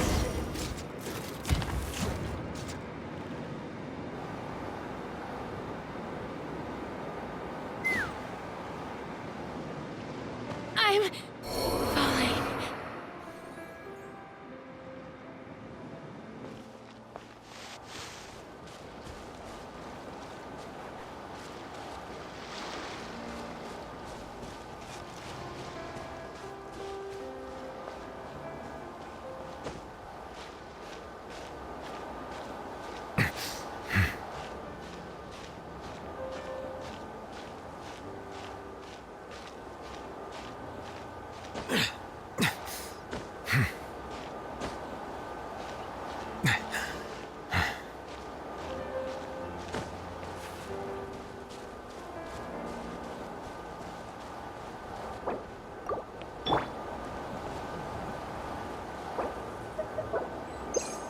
fly!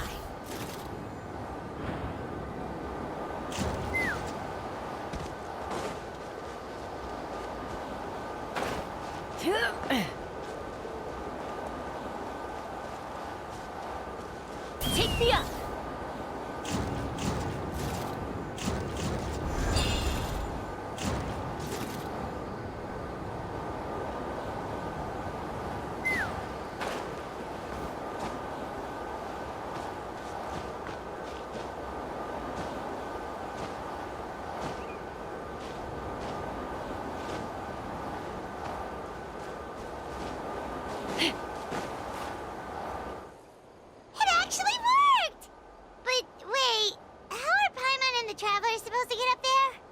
Koya can give you a lift.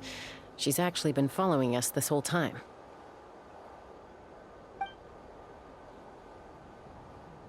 Wow, Paimon didn't notice at all.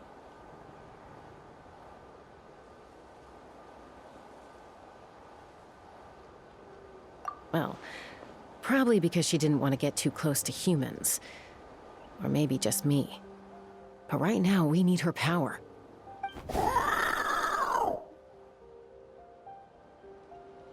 Whoa, you didn't even have to summon her!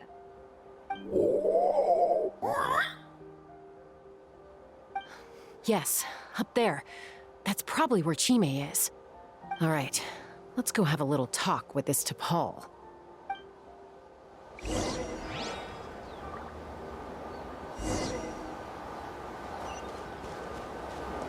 Let's fly!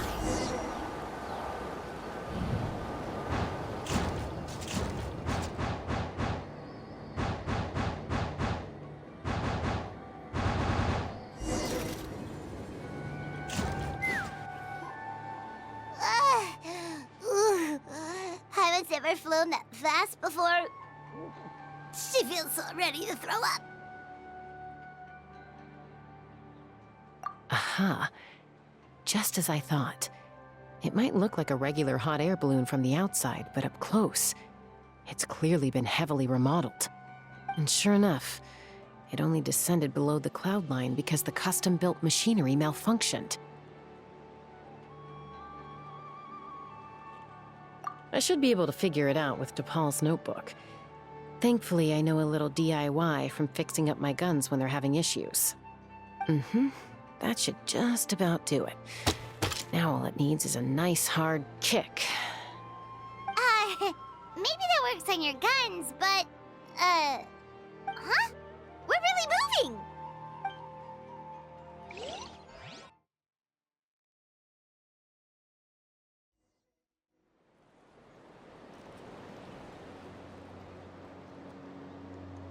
Here it is!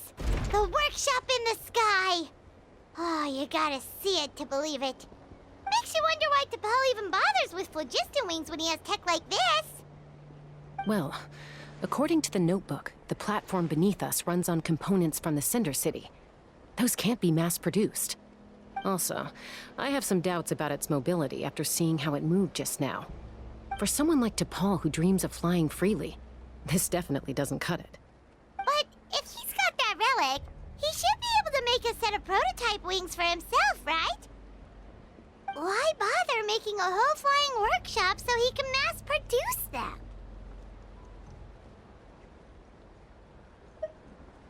But this doesn't add up. If he's already achieved the power of flight, then he must have bigger dreams we don't know about. But what? With any luck, we'll find the answers in his workshop.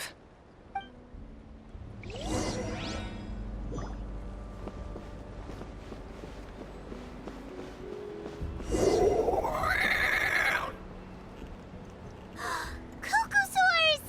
Seems like the merchants were right. T'Pol's using them for his own ends. I'll bet that mechanism on top of the cage opens the door. Let me give it a try.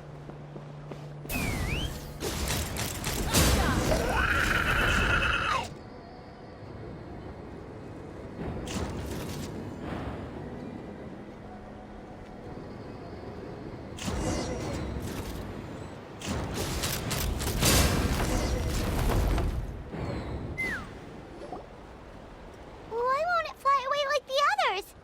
Is She's still breathing, but barely. By the looks of it, T'Pol was using these cages to extract phlogiston from the Kukasaurs. Once a Kukasaur is drained of phlogiston, it becomes too weak to move. We'll have to come back for these ones after dealing with T'Pol.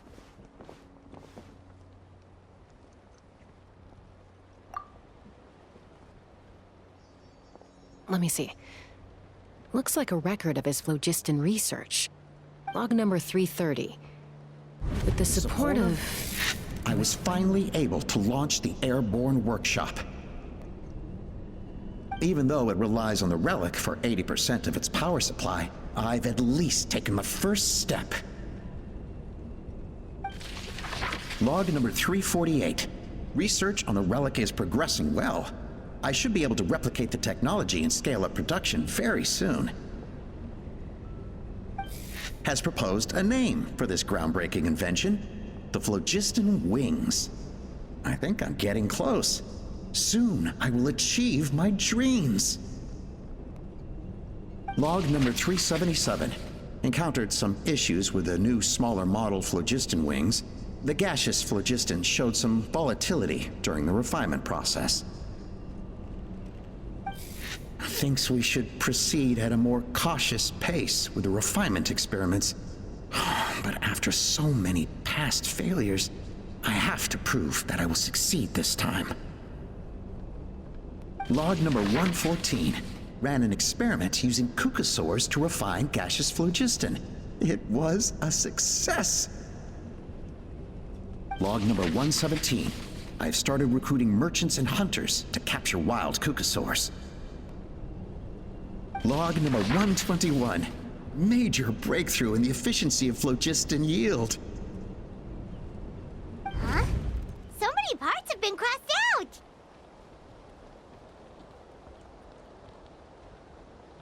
Yeah, probably the contact he alluded to in his other notebook. Guess he has a benefactor. Did anyone else notice how the numbering system in this notebook suddenly changed halfway through?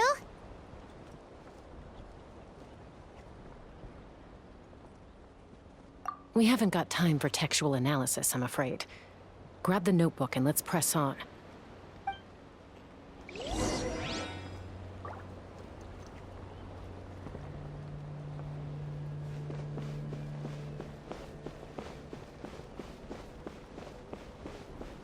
Huh. Never seen one of these before. Looks like this was built with the Cinder City components, too.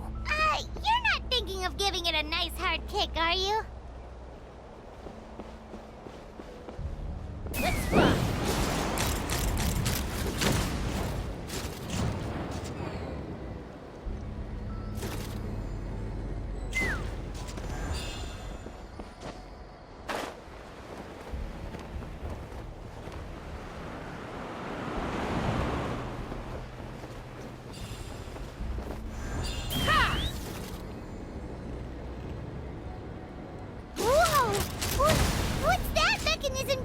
It's asking for a nice hard kick where it hurts.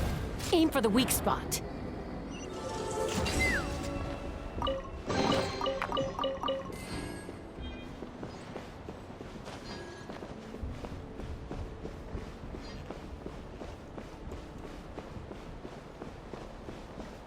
What are they doing here? It's T'Pol's henchmen. He must have brought them here using the relic in his prototype wings. Watch out!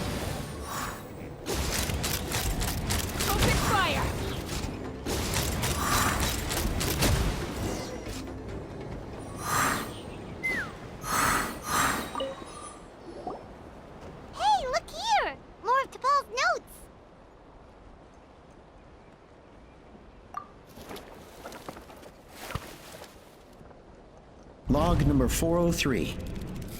Introduced me to some new comrades who fully support my ideas. I told them that some Saurians are blessed with wings, and some people with natural gifts, while the less fortunate among us can only look on longingly as they seize the skies.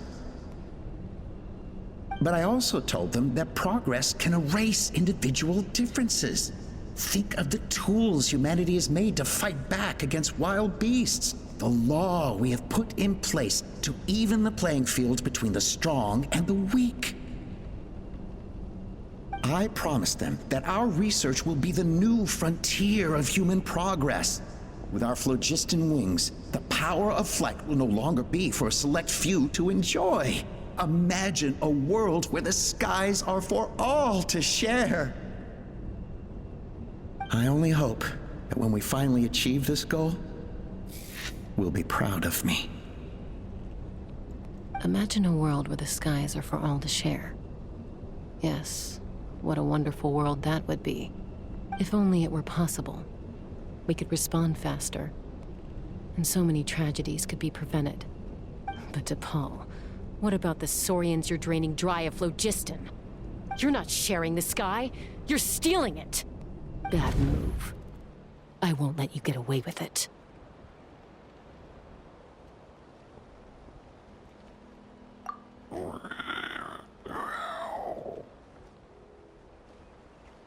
I'm fine. Let's keep moving. I don't think we'll find anything else here.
I can't believe he captured so many Kukasaurs. But right now, we have to focus on solving this problem at the source.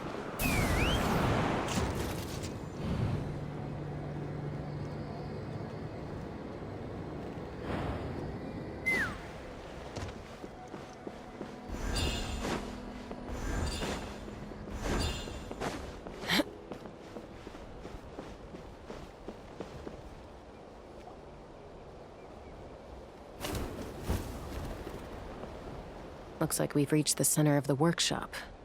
And still no sign of Koya's baby.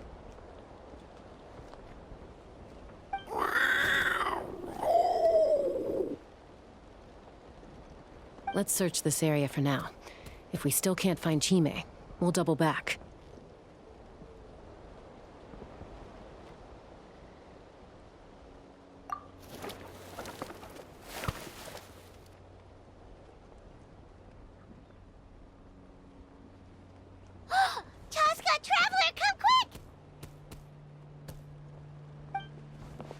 What is it?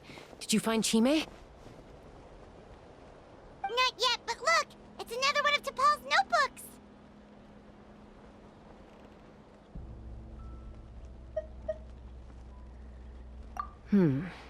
All right.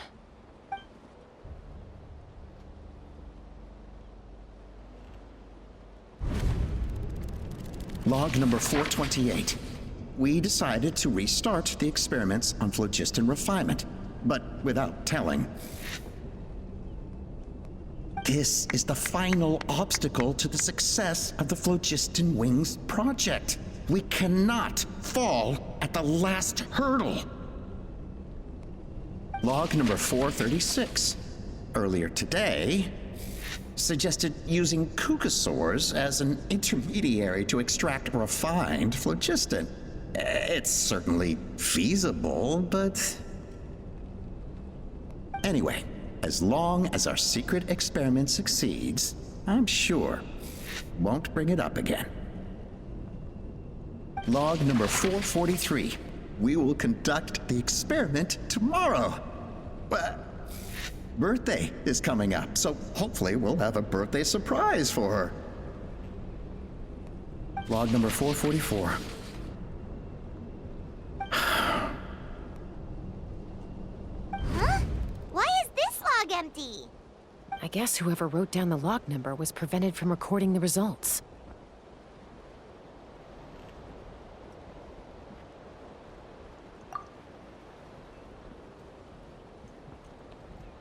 Log number 0. We lost many comrades in the accident. Among them are friends, lovers, and children. But we cannot stop now. We will keep their legacy alive and carry their dreams forward. As of today, we are scrapping the artificial refinement method. Instead, we will focus all our efforts on phlogiston extraction from live cucosaurs.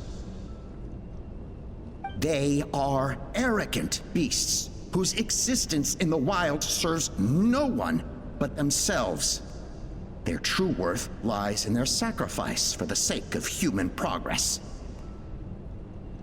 To facilitate our operations, we will gradually move the airborne workshop closer to the Flower Feather clan, even as we continue to expand it. All this we do to create a world where the skies are for all of humanity to share.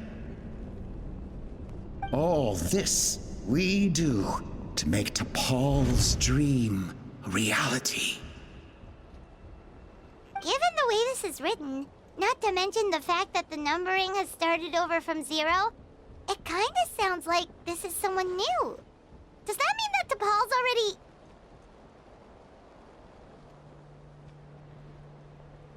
There's also a letter tucked in the end of the notebook. It's from Puma.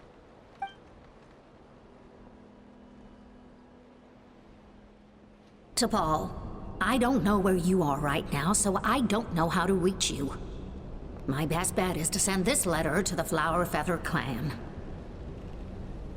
Your father is gravely ill. Oh, I know we've had our differences in the past, but he is still your father. Won't you come and visit him? Please. I know you never liked him and cared even less for me. All you ever yearned for is the sky. And your birth mother. But we'll still be waiting here for you if you do come back. This may be the last chance you'll get to see your father. So Puma's not T'Pol's real mom? Huh. Well, she did say he never called her mom, but I'm gonna assume she was just venting. We know that T'Pol's father passed away quite recently, and this letter looks recent. By contrast, the writing in this notebook is old and faded. It looks like the real reason T'Pol didn't attend his father's funeral is because he'd long since passed away himself.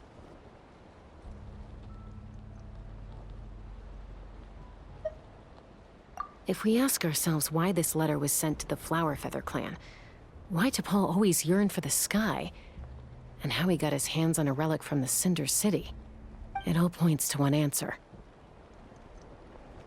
That's right. T'Pol was my child.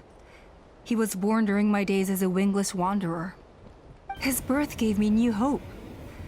I wanted to become the kind of mother who spent her days as a valiant rider, soaring the skies.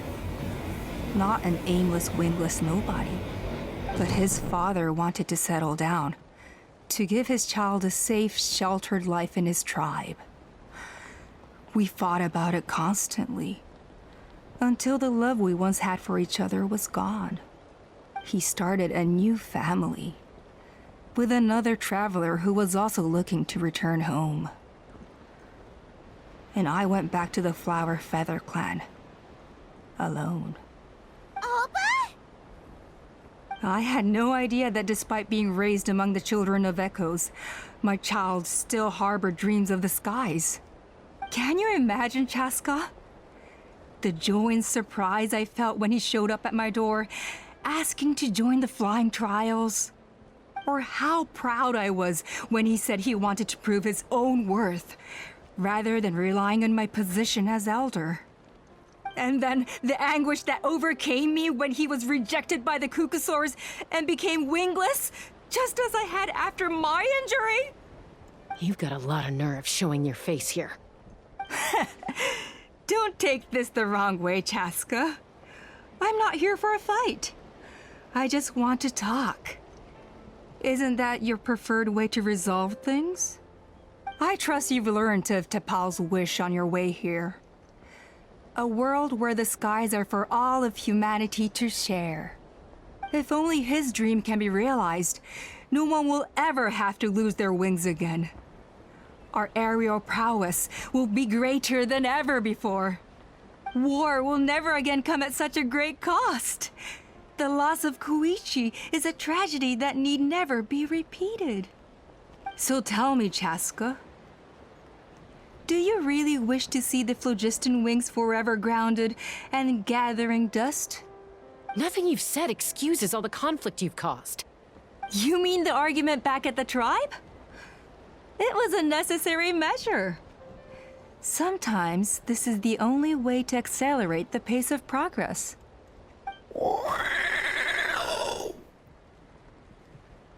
Is a mother harming her children when she coaxes them into swallowing a bitter pill? Of course not. It is a brief moment of suffering for the greater good, and the child would come to understand this in due course. The phlogiston wings are that bitter pill. We will never progress as a tribe if we cling to the scraps the Cucusaurs offer us. Once the people have embraced the phlogiston wings, they will never look back. Even if they learn how the refined phlogiston is sourced. They will convince themselves that the sacrifice of a few Cucusaurs is a small price to pay for our dominion over the skies. But this I had not anticipated. I barely had the chance to introduce the phlogiston wings to the tribe before you found this place. Your plan was hardly foolproof. Yet, it can still be salvaged. Chaska, traveler, you are the hope of humanity. I'm sure you have your doubts about my methods, but know that my love for humanity and for Natlan is genuine. You know me, Chaska. And you know that I've always treated everyone in the Flower Feather clan as my own children, as fellow humans. Surely you can understand my perspective. Hey, quit the quips! This is serious! Opa, Natlan doesn't belong to humans alone. And truthfully, neither do I.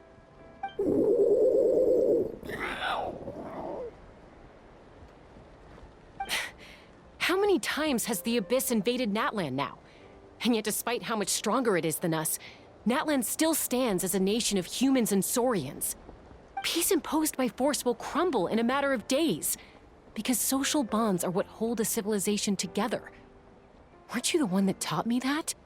And yet you would break the bond we share with our saurian companions to take more power for ourselves? That's as stupid as hacking your own arm off to use it as a club. They are wild beasts, driven purely by instinct. How could they possibly understand human social bonds? Ugh, how did someone like her ever become a writer?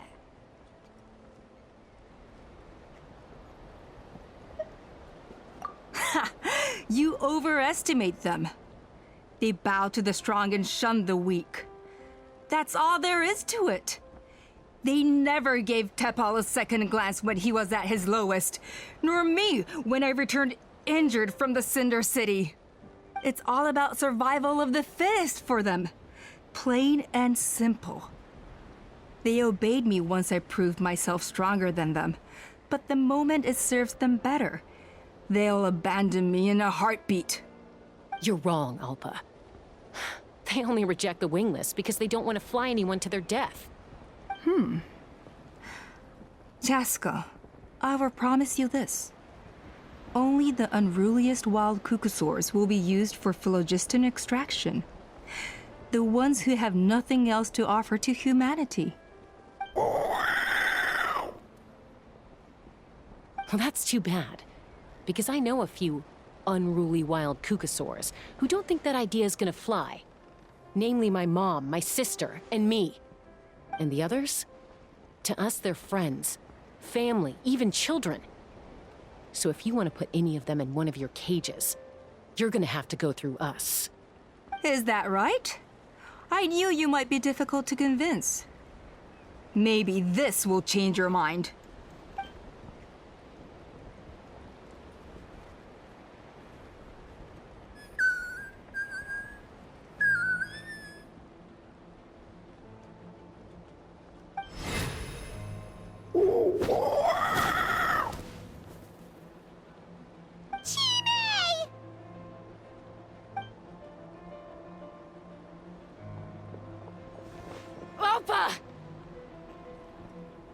Careful! Don't make any rash decisions. Unless you want to see her suffer. Oh no, that's one of the extraction cages! I told my subordinates to take control of the tribe while I was away. Luckily for them, our strongest warrior and our most powerful ally aren't there to stop it. Take control? What are you planning to do with Mutota and its supporters? Merely accelerate their inevitable downfall. They cannot stand in the way of progress forever. It is not the move I wish to make, but I'm afraid you and your friends force my hand. And since you insist on imposing me too, I have no choice but to keep you here until the dust has settled. So that's what you meant by I just want to talk. You never intended to negotiate. You just wanted to stall us. No, Chaska. I genuinely hoped I could win you over. You are the strongest warriors we have. Put down your weapons, and I promise you that no harm will come to this young Saurian. I just need you to stay here for the next couple of weeks or so, while my people consolidate their power. Then, I will give her back to you, and you'll be free to leave.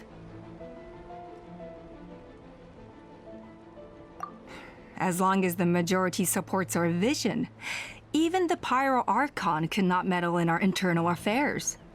Your vision is deranged, and the Flower Feather Clan will never support it. You sure about that? Then wait here and see. Time will tell. What do we do? Even if the whole tribe fights back, Mutota's in grave danger! Stop delaying the inevitable! Drop your weapons and get into the cages, now! She's still holding Chime hostage. Is there really no other way?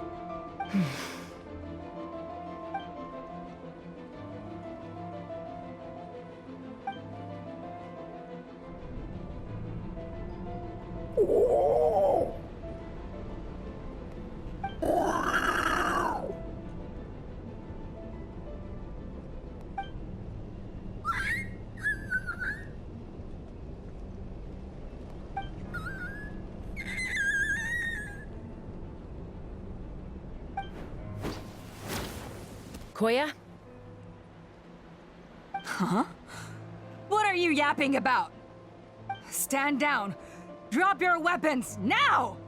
This instant! Ah! Ah! No! The relic!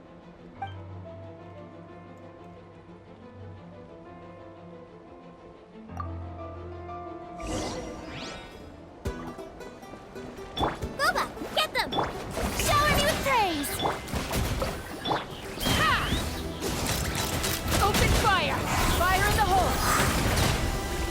Give up, Alpa. We're negotiating my way now, and this ain't your strong suit.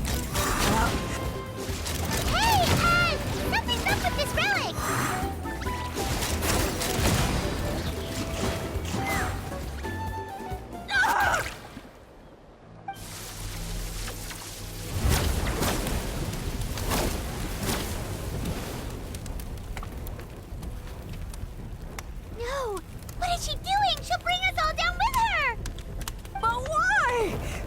stabilize the relic! Maybe it got damaged in the fight. If we don't think of something fast, this whole workshop is gonna fall apart. No. They're directly beneath us. My beloved tribe!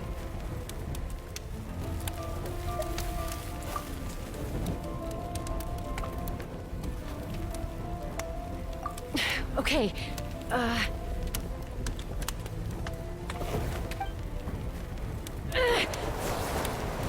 it's too powerful. This ain't a toy like last time. I don't think I can just throw it aside.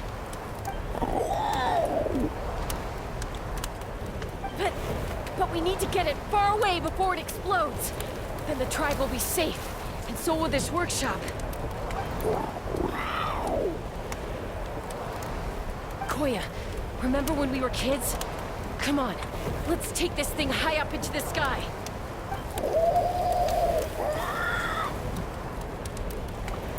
Don't worry, I know I can get rid of it before it explodes. We're talking some surface wounds at most. All I need is for you to catch me at the end, just like old times.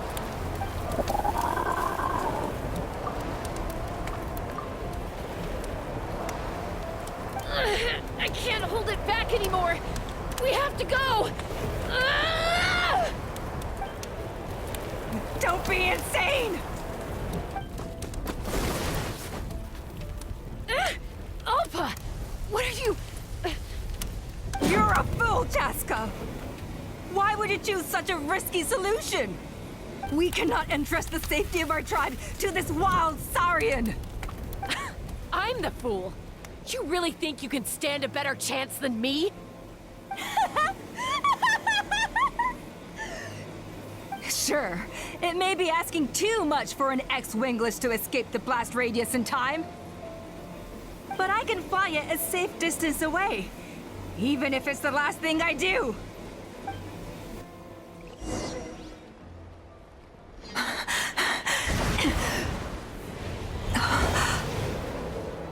Here, this should be high enough to save the clan.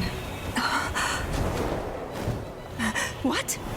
You don't get to die a hero today.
Koya, are you hurt? Let me take a look at you. What do you mean, I'm fine? Didn't I tell you to catch me on your back? Why did you try to shield me from the blast?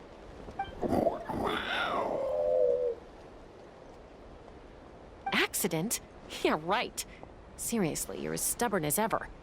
Chaska, Koya! How are things looking here?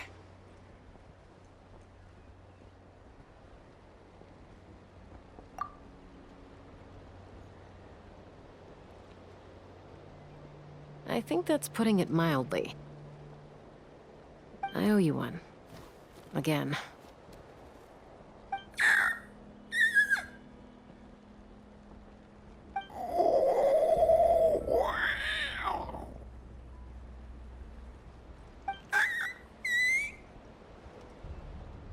Oh, but be honest.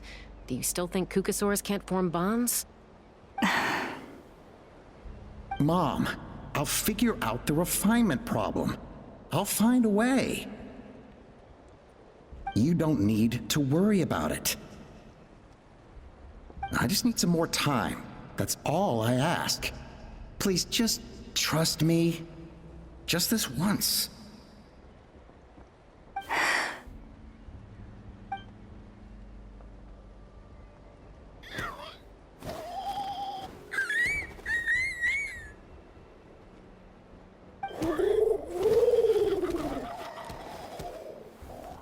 The Flower Feather Clan yield to the strong.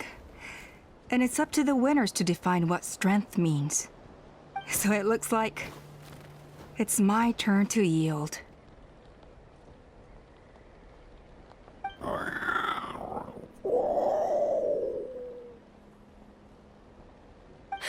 Koya! Koya!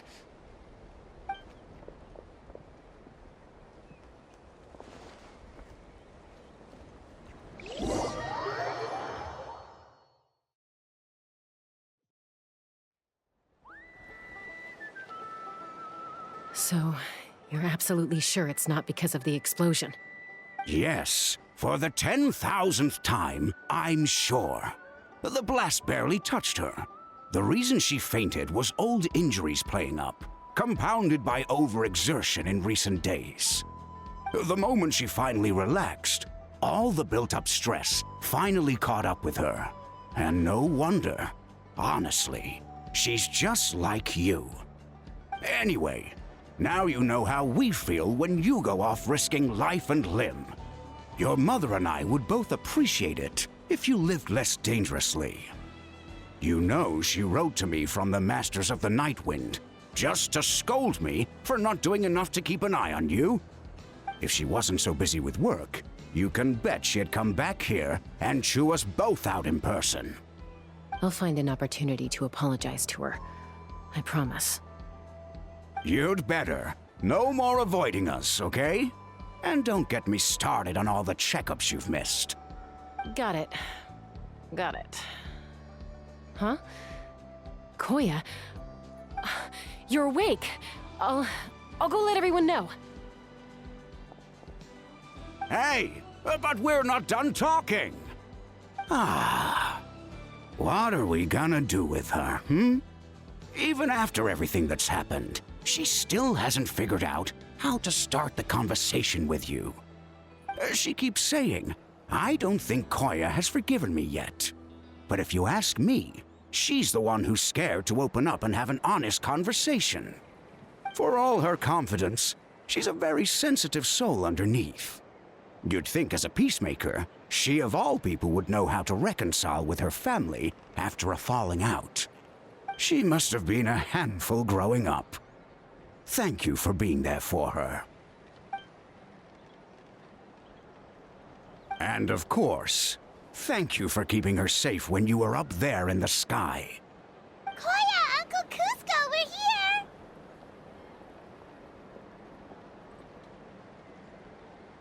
Ha! I was just telling her that she's not to go chasing danger with Chaska ever again. Cusco, I understand how you must feel. But it's all thanks to Koya and Chaska's efforts that the airborne workshop didn't come crashing down on our heads. Oh, Paimon almost forgot to ask. They didn't hurt you while we were gone, did they? Thankfully, when her co-conspirators tried to arrest me, I was out coaching Koyer and Junan. The two of them were a huge help. They took care of things while I went around rallying the resistance. So, in the end, Alpa's would-be revolt didn't really get off the ground. And as it turns out, not all of the wingless want to see our dear Saurian friends replaced with phlogiston-powered gizmos. I'm so sorry you got mixed up in this, by the way. We should have caught on to Alpa's scheme sooner. We could have saved so many Kukasaurs from getting hurt. Most of the airborne workshop has now been dismantled. We've just left one small, harmless part intact, and repurposed it as a jail for Alpa and her cronies. Let's see how they like being locked up in a sky prison!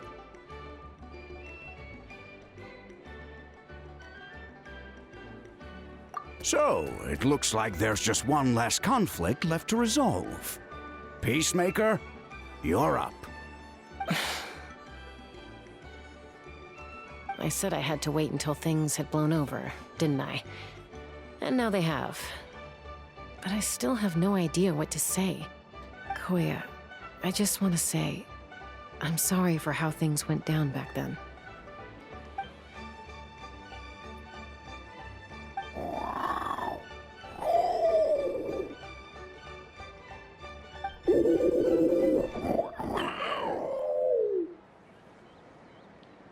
Huh? Does this mean you're not mad at me anymore? There's that family likeness coming through again.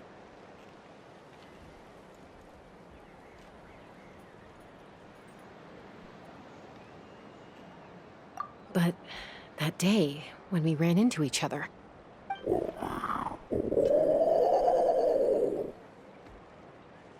Huh? So then, when did you finally make your peace with it?